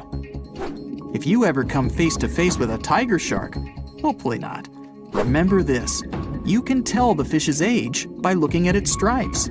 They fade over time, so the younger the shark, the more pronounced its stripes. There's plenty of zooplankton in the Bermuda Triangle. These are, usually, small organisms that are essential to the ocean's food chain. But get this, if nothing ate them and they were left to grow out of control, zooplankton would cover the entire world in layers and layers in just 4 months. Oh, and the largest type of zooplankton is the jellyfish. Jellyfish were around long before dinosaurs. You probably know your body is 60% water. A jellyfish is 95%. So if it gets washed onto the shore, after a few hours, most of its body just evaporates into the air. There's also a jellyfish that lives forever. The immortal jellyfish can revert itself back to its polyp stage and then grow again. Sounds like something from another planet, but it's no space jelly. Those do exist, by the way. Back in the 1990s, NASA raised jellyfish in space to see what zero gravity does to them. They were just fine living up there in the cosmos. When they came back down to Earth, though, they had trouble adjusting. The European eel hasn't been to space, but it is quite a globetrotter. It travels all the way from Europe to the Sargasso Sea, where the Bermuda Triangle is located. In the larval stage, it just drifts around the ocean for as long as 3 years sometimes. It's also the chameleon of the sea. Over the years, the European eel changes color, going from translucent to yellow to metallic silver. They're nocturnal and secretive, pretty much the ideal companion to have when you raid the fridge at midnight. A giant squid over half the length of a football field once washed up on a Florida beach. Researchers suspected this behemoth came from the Atlantic Ocean near the Bermuda Triangle. Giant squids are the longest invertebrates, meaning they have no backbone. They also have the biggest eyes on Earth, ever. They're as large as a soccer ball. Another creature found near the Bermuda Triangle is Starer's cave shrimp. They were so good at keeping to themselves that no one knew these creatures even existed until 2011. Some female cave shrimps carry an impressive number of eggs along with them. Scientists discovered one female had around 2,000 eggs attached to her body. The Bermuda petrel is the national bird of, yes, you guessed it, Bermuda. It's the second rarest seabird on the planet. In fact, people thought it was extinct until 1951, when they spotted a few on the island. It has an eerie cry that'll send shivers down your spine. The Nassau grouper can only be found on the coasts of South Florida. This fish lies in wait and ambushes its lunch of other fish, crabs, and lobsters. It's sort of like a vacuum cleaner because it inhales its food through its huge mouth. The fish has a cool defense mechanism too. Like the chameleon, it changes color when it feels it's in danger. Sometimes it takes on a lighter or darker shade of its own color to blend in with the environment. So, you may spot a Nassau grouper, or you may not. If you happen to visit the Bermuda Triangle, you'll probably see a hammerhead shark. They use that iconic hammer-shaped head to pin their lunch, stingrays, onto the ocean floor. The shape of their head also gives them better vision. They can see almost 360 degrees all around, above and below them. Well, save for one blind spot right in front of their nose. The hawksbill sea turtle may not look intimidating, but this guy will eat anything it can get its bird-like beak around. Sea sponges, algae, and even venomous jellyfish. A lot of the stuff on their menu is inedible for most, but their body fat can absorb the venom and toxins, so they go unscathed. The Bermuda Triangle is also home to green glowworms. They're not really worms, but larvae. They produce that bright light from an organ near their tail. This light makes smaller creatures come toward them, making it easy for them to catch their lunch. Most of the time, they look pretty ordinary, but they have an oddly fixed schedule. Every third night after the full moon during the summer, at an exact time, the glowworm lights up. But back to more nightmarish creatures of the Bermuda Triangle. There's the goblin shark, known as a living fossil because it's the only one left of its animal family. It's only about the length of your forearm and looks like nothing special. But watch closely as its lunch gets too close. Boom! The shark's jaw shoots out of its mouth and grabs onto the unlucky creature. Once the teeth have locked in, the jaw goes right back in the shark's mouth. And yes, you share the planet with this thing. April 10th, 1912. You're on the coast of the Atlantic Ocean in a small port town. Hundreds of people, and you among them, are going to board the huge, majestic ship. It's 3 times as long as the Statue of Liberty is tall. The ship is considered the most advanced and unsinkable watercraft of its time. You can see hundreds of luxury cabin windows on its deck, and the Titanic inscription on the magnificent iron hull. This day, the famous superliner set off on its first and last voyage from Southampton to New York. But now, you'll see an alternate story. You can hear a crew member announcing the start of the Titanic's trip. The ship sails from Africa to Bermuda, and the cause of its catastrophe will not be an iceberg at all. For 4 days, Titanic sails through North Atlantic waters. The sun warms the ship so much that during the day, all the passengers sit inside the ship. In the evening, when a cool breeze descends on the ocean, all the people go up on deck to watch the beautiful red sunset. Midnight, April 15th. You're sitting in your cabin reading a book. You're usually asleep at this time, but right now, you're just flipping through page after page. You close the book and look around the cabin. You feel like someone's watching you. You get up and break out into a cold sweat. An inexplicable feeling of anxiety permeates your body and causes goosebumps. You look out the cabin window where the ocean spray is banging the glass, but you can't see anything. There's a thick fog outside. You leave the cabin. In addition to you, several passengers also left their beds because of a heightened sense of danger. They greet you and ask what's wrong, but no one knows. You head to the stairs to go out on the deck to see the situation. At this point, the floor goes out from under your feet. A strong push makes you fall. A rumble reverberates through the Titanic. You get up and see more and more people going out from their cabins.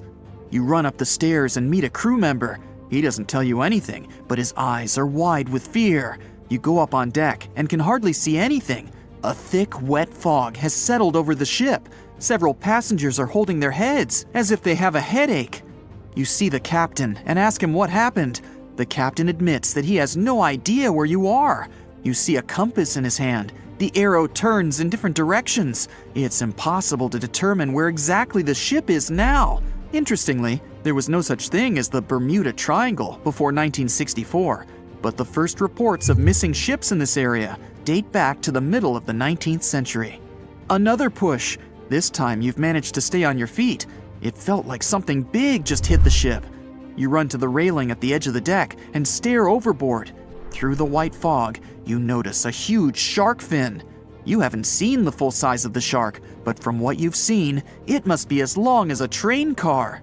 The shark swims away, but after a few seconds, you can see its fin again. It quickly approaches the ship and grabs the iron hull with its huge jaws. The deck is shaking. You can hear the grinding of metal. It seems this huge predator just made a hole in the hull. Only one creature on the planet can do this, the Megalodon. It's an ancient marine predator that measured almost 60 feet in length. Megalodon had no competition in the ocean. It was at the top of the food chain. It's believed the shark disappeared millions of years ago, but the ocean is only 5% explored. Here, it's alive and swimming in the mysterious waters of the Bermuda Triangle. Everyone aboard the ship is panicking. People from the lower decks are running upstairs. The Titanic slowly sinks and tilts to the side.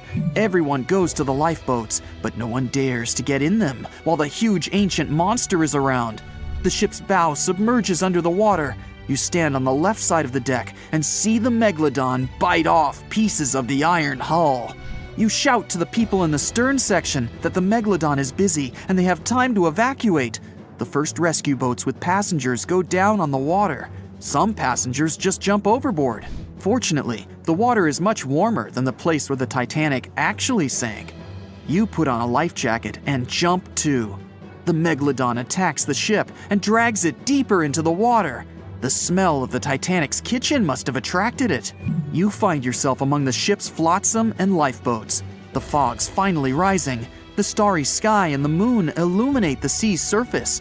People help you to climb on board a rescue boat. Everyone tries to sail as far away from the sinking ship as possible. You see the huge shark swimming around the Titanic. At this moment, something distracts it, and the predator goes away. More than half of the ship is already under the surface. The second part looks like a candle sticking out of the water. The ocean is calm. The sky's clear and cloudless. There's no wind.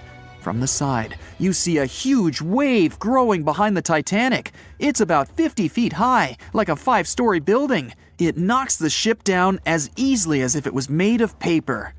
The monster wave dissolves in the water as quickly and unexpectedly as it appeared. You've just witnessed a rogue wave. This phenomenon occurs all over the world. Enormous waves suddenly appear, demolish ships, and disappear without a trace. Scientists still can't determine their exact nature, but according to the most popular theory, these waves are formed by kinetic vampirism. Under certain natural conditions, waves accumulate and exchange kinetic energy. Among all the waves out there, there is one vampire wave that absorbs the energy of all the others. When a lot of energy is accumulated, a huge wave grows and splashes it all out. Some believe the frequent disappearance of ships in the Bermuda Triangle occurred because of rogue waves. The people on the boats calm down. Someone sends a flare into the sky. You look at the ocean and see the triangular fin of the Megalodon emerging from the water. It's the size of a sailboat, and it's coming your way. You row the oars as fast as you can. People are screaming and calling for help. There's no chance of escape. The legendary monster is getting closer and closer. The shark's head peeks out from under the surface. It opens its huge maw filled with hundreds of sharp teeth. Each of them is the size of your palm. The boat would fit entirely inside the shark's mouth. It can swallow you whole.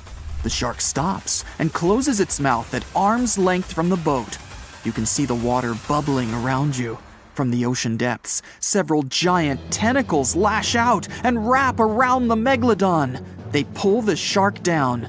You look over the side and see a purple glow with a black circle in the center. Someone on the boat notices it too.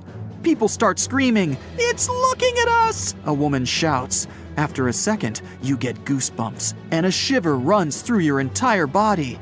This purple glow is something's eye, and the black circle is the pupil. The creature that is looking at you right now is so big that the boat seems like a grain of rice to it.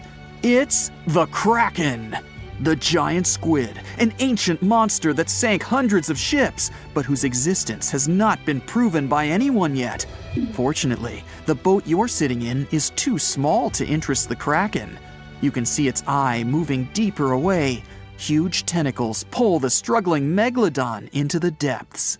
An hour passes, and another big superliner arrives at the wreck of the Titanic. All the passengers are rescued. You look back at the calm sea, at the place where the Titanic recently sailed. You climb aboard the rescue ship and promise yourself never to go on a sea voyage again. Well, hey there! We dive back in time and into the oceans over 500 million years ago. Just, because we can.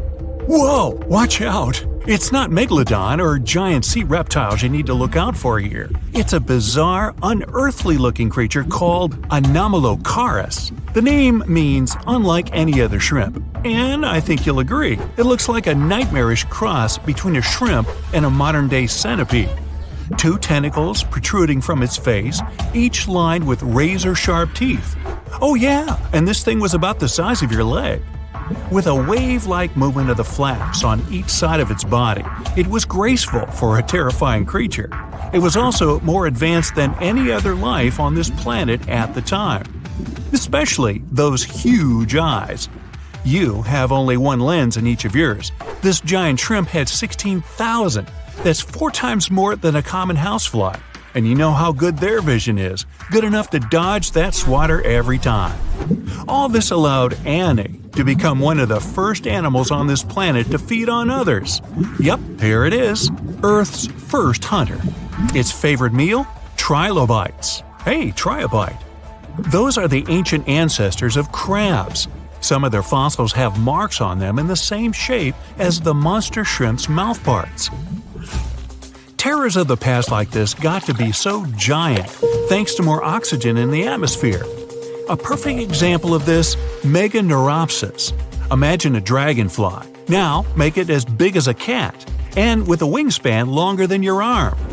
Megan, the monster-sized dragonfly, could easily grab other insects or even small animals, and she ruled the air with quick movements. Back then, there were still no large birds or other airborne enemies for this behemoth bug, so it was safe and free to grow as large as this planet would allow. Piranhas of the past were also jumbo-sized. Mega piranha was about 3 times the size of the river terrors we have today. Its bite force was about the same as a tiger's, and those striped kitties bite down 2 times harder than lions. That means it probably not only dined on other fish and any land creatures that, got too close to the water, but it could also easily crunch down on large turtles and other unlucky shelled creatures. And fun fact, modern-day piranhas bark like dogs when they're about to enter a confrontation. It actually sounds more like a frog's ribbit. But makes you wonder, what did this mega-sized ancient cousin sound like? A bear roaring? How about giant sea scorpions the size of your bed? Go back about 460 million years, and you'd see them swimming under you. And watch out for that tail. Scientists still don't know if these creatures could use it to inject venom like your standard land scorpion, but something tells me I wouldn't want that thing anywhere near me. Then there's this guy, Therizinosaurus. Terry looks sort of like a goose with long arms. Oh, and did I mention this goose dino is about 2 stories tall and longer than a bus? Yow! Its arms make the T-Rexes look even more bite-sized, each 8 feet long, almost triple the length of T-Rexes. And on the end, razor-sharp claws the size of your whole arm. Now, don't worry about those lengthy claws too much, though. Terry probably used them to cut through giant termite nests. So, this huge reptilian goose was more interested in eating bugs and plants. Another mega monster for you, Megatherium. The giant ground sloth could look a giraffe straight in the eye and weighed as much as a hippo. It moved mainly on its hind legs and used its massive tail as support. He had huge paws with colossal knife-sized claws. The sloth could use them to defend itself from enemies and to bend tree branches in search of food. But the biggest danger to the giant ground sloth wasn't dinosaurs or saber-toothed tigers. It was our own species. Yep, humans showed up just in time to meet this fellow and to, eat him up. Titanoboa was a terrifying 50-foot snake, as long as the great megalodon itself. It was also more than 2 times heavier than the heavyweight champion among snakes today, the green anaconda. Crocodiles were a regular on this serpent's menu. Titanoboa could swim 3 times faster than the fastest Olympic swimmer our species has ever seen. It was quicker and more dangerous in the water than outside it. And don't forget the boa part of its name. This massive snake wasn't venomous. Instead, it liked to squeeze. Remember that giant shrimp from earlier? Well, Opabenia looks like its teeny-tiny finger-sized cousin. And instead of 2 toothy tentacles, this thing had a vacuum hose coming out of its face. On the end of that trunk, what looks like a single crab claw. Add 5 eyes and a mouth under its head, and you've got a recipe for something not of this planet. Only it is. This creature used its trunk like an elephant does. Its claw grabbed food from the bottom of the ocean and brought it up to its mouth. This thing is so weird-looking that, apparently, when the scientists who discovered it presented his findings to an audience, they all laughed as if he were joking. Now, a real-life monster, the Tully monster. From a distance, it looks a bit like Nessie, that long neck and teeth-lined jaws. But get closer, and you'll see it's more like a long nose with a mouth attached at the end, like a mosquito. Its eyes are further back, sticking out of tubes all snail-like. Tully was an ancient mollusk, about the size of your forearm. It probably dined on jellyfish and shrimp 300 million years ago. Thylacus smilus will put a smile on your face as long as you don't get too close. No, it's not a relative of the saber-toothed tiger. It was a marsupial, making it more related to a kangaroo than anything. And if you compare them to body size, its fangs were actually longer than a saber-toothed tiger's. And they grew continuously. As for that beard on its chin, that's actually all chin. The lower jawbone grew down to a point under the mouth. Those fangs were rooted to the skull, going way back to its eyes. When the mouth was closed, that bony beard protected the long, sharp teeth from breakage. Staganapolis, not to be confused with Minneapolis, might look like a big crocodile with a squished-in snout, but it was mostly harmless. Its small head and very few teeth meant the reptile didn't have much to work with when protecting itself. That's what all those armored scales were for, and no need for huge fangs or long rows of razor-sharp teeth when you're a plant eater. That beak-like tip on its nose allowed the stag to dig up plants. So, really, this reptile was more like a 10-foot scaly pig than a croc. Basilosaurus was a type of ancient whale that lived on our planet about 45 million years ago. Not quite as long as a blue whale, but this guy was still big enough to munch down on other whales and even sharks. Some people believe these monsters could still exist today. Eyewitnesses claim to have seen a giant sea dragon, and Basilosaurus fits the description. Plus, 90% of our oceans are unexplored. There's plenty of space to hide a sea monster. But scientists haven't found any fossils of this ancient whale younger than 3.7 million years. So, this myth is busted. Stegosaurus is one of the most recognizable dinosaurs that ever lived. It can easily be distinguished by those huge spikes on its tail and the bony plates on its back. It was twice as long as a giraffe and nearly 5 times heavier. But compared to its body size, it had the world's smallest brain. It was no larger than a dog's. Pelagornis had the largest wingspan of any bird ever discovered. It was twice the size of the largest bird today, the wandering albatross. Such huge wings made it hard for the bird to take off. It could only do so by jumping off cliffs. And when it finally spread its wings, this giant could only go about 40 miles per hour. The fastest bird today can reach speeds 5 times that.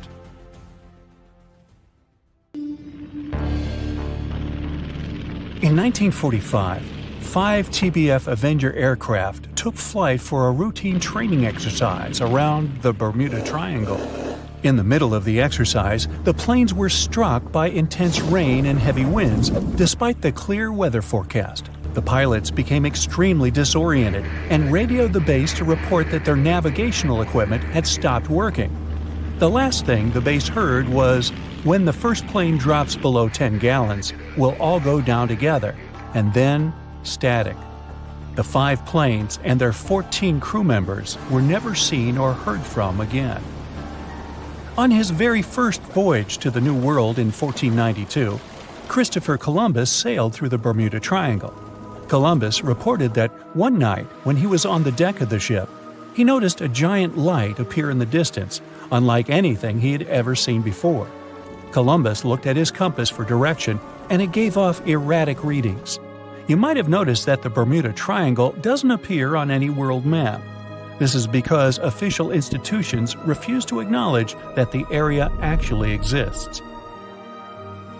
A popular theory suggests that rogue waves are responsible for the many disappearances.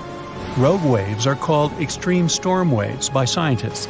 They occur when different weather patterns take place at the same time and cause large, unexpected waves. Witnesses say that the waves look like giant walls of water. These waves could explain why ships go down fast and without leaving any trace. The Bermuda Triangle is home to some pretty intense and unexpected weather. Storms build up quickly and unexpectedly, then disappear soon after. If you blink, you might miss it. This could explain why few distress signals are issued.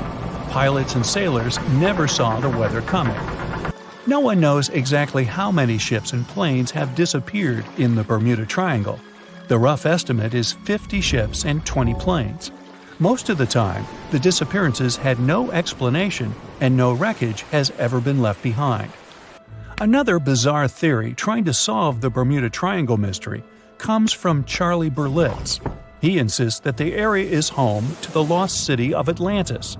The missing ships and planes and malfunctioning equipment, according to him, were all caused by rays of energy let out by the special energy crystals that power Atlantis.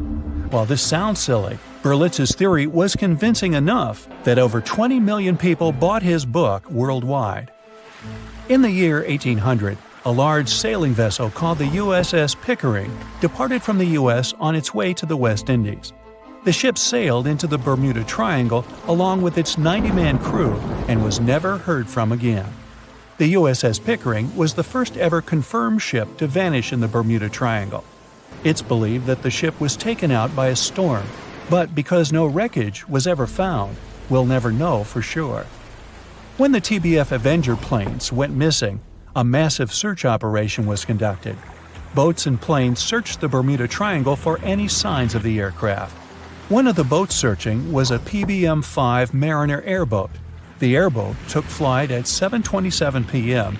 and called in a routine radio message 3 minutes later. Then, it was never heard from again. No trace was ever found of the rescue airboat or the 5 Avenger aircraft. An enormous investigation was launched into the disappearance of all these vehicles, but nothing was ever discovered. This particular area of the ocean is one of the most heavily traveled shipping routes in the world. Some skeptics believe that this fact solves the mystery. Statistically, the busier the area, the higher the frequency of accidents and disappearances. While this makes sense, it's not the frequency of disappearances that's responsible for the mystery of the Bermuda Triangle. It's the lack of explanation or wreckage found. On the ocean floor, decomposing organisms let off large concentrations of methane gas that gets trapped under the water. This gas can build up until, boom, it ruptures. The gas surges up to the surface and erupts. If a ship was in the area of one of these ruptures, the water would become much less dense and cause the ship to sink rapidly and without warning. Scientists believe this could be the cause of the many disappearances in the Bermuda Triangle. While this theory makes a lot of sense, it doesn't seem too likely. The U.S. Geological Survey has stated that no large releases of gas are believed to have occurred in this area for the past 15,000 years. The ocean floor is made of rocks containing a lot of magnetite. It's more like iron. Magnetic fields react to high concentrations of magnetite on the ocean floor, which may start a sort of conflict between the two. It can often lead to various weather anomalies and, as a result, navigation issues. And, naturally, any changes in the ocean floor or the Earth's magnetic fields influence the Bermuda Triangle a lot. Since the magnetic field is constantly moving, it might be also taking the Bermuda Triangle with it.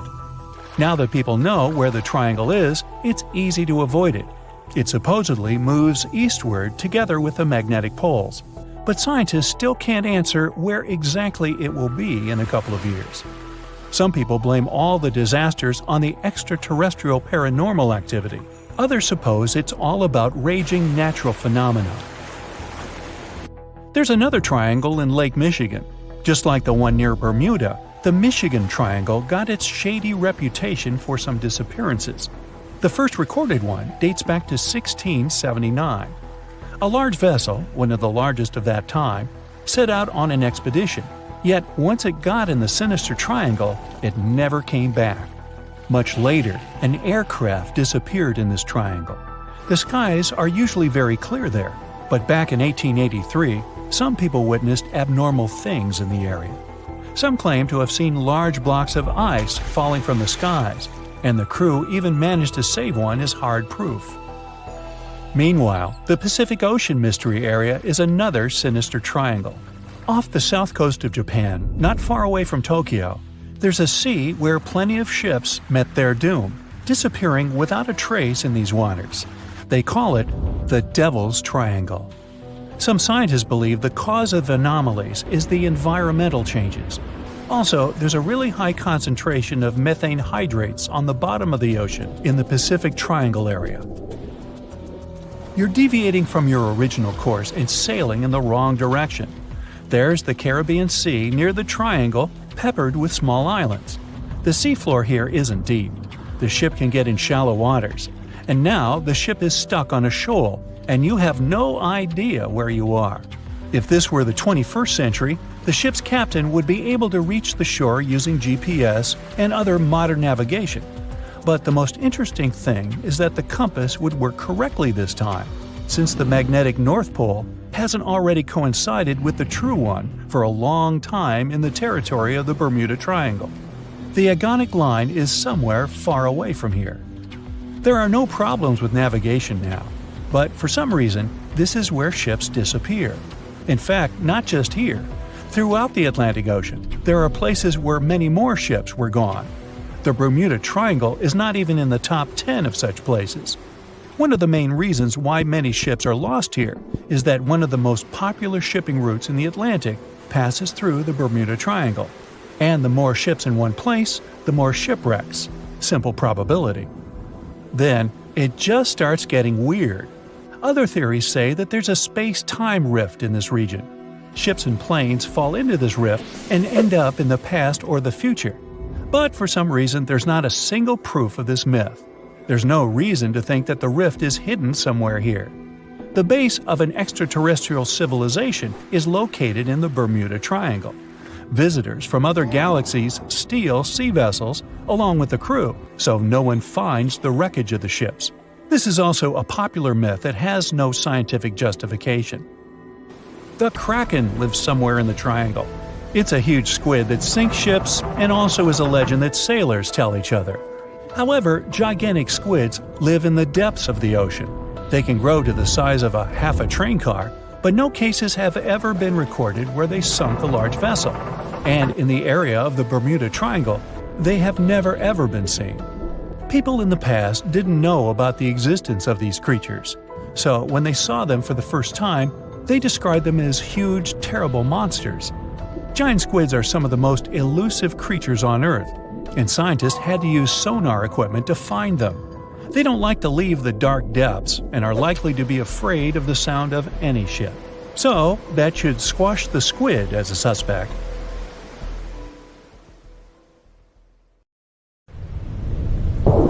Its ruins lie somewhere in the darkness of the ocean depths, covered in seaweed, damaged by the ravages of time. The city of Atlantis allegedly existed 12,000 years ago. Then it sank, and over centuries, people have been passing stories about it. Many think it was just a regular island, but so many legends tell about a powerful empire. Atlantis supposedly was one of the wealthiest and most fascinating cities of its time. Your breath would have been taken away if you had stepped through its central gate. Amazing decorations and towering marble statues were all over the place. The rumor has it, the entire city is under the water now. Some people believe that it's on the seabed somewhere in the Bermuda Triangle. Some even claim that an underwater pyramid in the Atlantic is somehow responsible for all those planes, people, and boats that mysteriously disappear there, and no one can track them later. The story says that in the late 1960s, there was a group of treasure hunters that came across the ruins of an ancient city. It happened during one of their diving expeditions in the Bermuda region off the coast of Miami. They spoke about the intriguing remains of the city and mentioned a glass pyramid they also stumbled upon there. They claimed it was bigger than any other pyramid, even those discovered in Egypt. Of course, those were just stories. But unusual things do happen in that area. For example, volatile water currents or a strong vortex that occurs from time to time. The Bermuda Triangle is one of the best spots for researchers to explore. They go there to study minerals, the seabed, and the Gulf Stream. They study how the ocean influences weather. The geological structure of the planet's crust, deep down under the ocean floor, is especially interesting. The deepest point in the Atlantic Ocean lies in the Bermuda Triangle. Researchers have done a lot of studies and drilling there to find out what lies a couple of miles beneath the seabed in that area. There's an awesome variety of seabed landforms in the Bermuda Triangle. You can hardly see anything like that anywhere else on Earth, especially if you keep in mind that this is a relatively small ocean region. Look at this shelf with shallow banks. There are also plateaus, plains, and deep-sea trenches. If you believe the Bermuda Triangle is some sort of a trap, you're not wrong, considering its complex geological structure. There are a couple of groups of seamounts in the eastern and northern regions of the triangle. They're mostly unnamed. Some of them are up to 650 feet high. At such heights, they would be considered regular hills on the surface. But by ocean standards, these so-called underwater hills are like small mountains. They're either elliptical or round. You can see that if you take a look from above. There are more seamounts in the Pacific than in the Atlantic Ocean. The underwater world in the Atlantic is less diverse than in the Pacific, unless we're talking about the Bermuda Triangle. The limestone platform that forms the bottom of the triangle is nearly 3.7 miles deep, and this entire thick layer consists of the remains of small ancient creatures. In 2019, a big group of geologists published an article where they claimed that the triangle formed as a result of strong volcanic activity. For years, people believed there were ancient, long-extinct volcanoes that brought the Bermuda Islands from the sea bottom. So, one theory says the Bermuda Islands formed because there were disruptions in magma flows. Pieces of ancient plates that were already in the mantle went up to the surface, and then they mixed. That's how many volcanic islands in the oceans could form. Knowing this, science fiction writers let their imagination run wild. They told stories about scary creatures and mystical cities, or islands, hidden deep down beneath all those layers. All these mysterious stories encourage people to create their own theories. In the 15th century, a well-known man named Christopher Columbus was on what would later become one of the greatest and most important expeditions ever. He was one of the first people to tell stories about a mysterious region that was later called the Bermuda Triangle. This area was first known as the Summers Isles. named after British naval hero and privateer George Somers. But Spanish explorer Juan de Bermudez discovered the island in 1505, and that's when the area got the name it has today. So, Columbus mentioned some pretty strange sightings within the area, starting with a light similar to that of a candle moving up and down in the distance. He immediately warned his crew and asked them to look at the light, which kept vanishing and reappearing. He spoke about stars that seemed to move around in the sky. The needle of their compass went crazy too. But the most unusual thing he claimed he had seen was an unknown glowing object coming out of the sea and shooting toward the sky. Many people these days believe there was nothing really unusual there. Those must have been lights coming from another ship or from the shore. But Bermuda intrigues us today too. It's a roughly triangular area where ships disappear without any trace. Sometimes they show up later, but empty and with not a single person on board. But more often, no one ever finds their wrecks. And it's not just ships. Planes go missing too. The training sailing ship HMS Atalanta was one of the first cases in the string of mysteries of the Bermuda Triangle. The ship left a dockyard in Bermuda and headed in the direction of England back in 1880. It never reached the British Isles. It actually never even left the Bermuda region. It just went missing, and no one ever found any trace of it. Some said the ship disappeared because of a powerful storm they came across on their route. The crew members probably didn't have enough experience to handle such a situation. Back then, everyone wanted to know what had happened to the ship. How could it just disappear like that? It made headlines. People were coming up with all kinds of possible theories about what could have happened. The story continued with the coal carrier Cyclops. In 1918, it sailed off the island of Barbados, and after a couple of days, the situation repeated. The ship disappeared without a trace, along with more than 300 people on board. 3 years later, in 1921, a Coast Guard on the Diamond Shoals near Cape Hatteras, North Carolina, discovered a massive commercial ship that ran aground. The Guard was prepared to help people in trouble, but they had no one to save. The ship was empty. None of the passengers or crew members were there. Some theories about this accident included pirates, but no one really found out what had happened. Flight 19 turned out to be one of the most famous incidents in that area. An entire group of aircraft disappeared in the area in 1945. A further rescue expedition didn't go well either, because one of the mariners with 13 crew members also went missing. And it's not that such things only happened a long time ago. A 29-foot-long ship with 20 people on board went missing a day after it was due to arrive at Lake Worth, Florida. There were neither any records of the ship nor any distress signal. The search mission involved boats and aircraft and lasted 84 hours. The rescue team covered an area that was nearly 2 times the size of the entire state of Massachusetts, but still nothing. The Bermuda Triangle is a place of great mystery, but the islands are a perfect spot for travelers. It's an excellent place if you're into golfing, for example.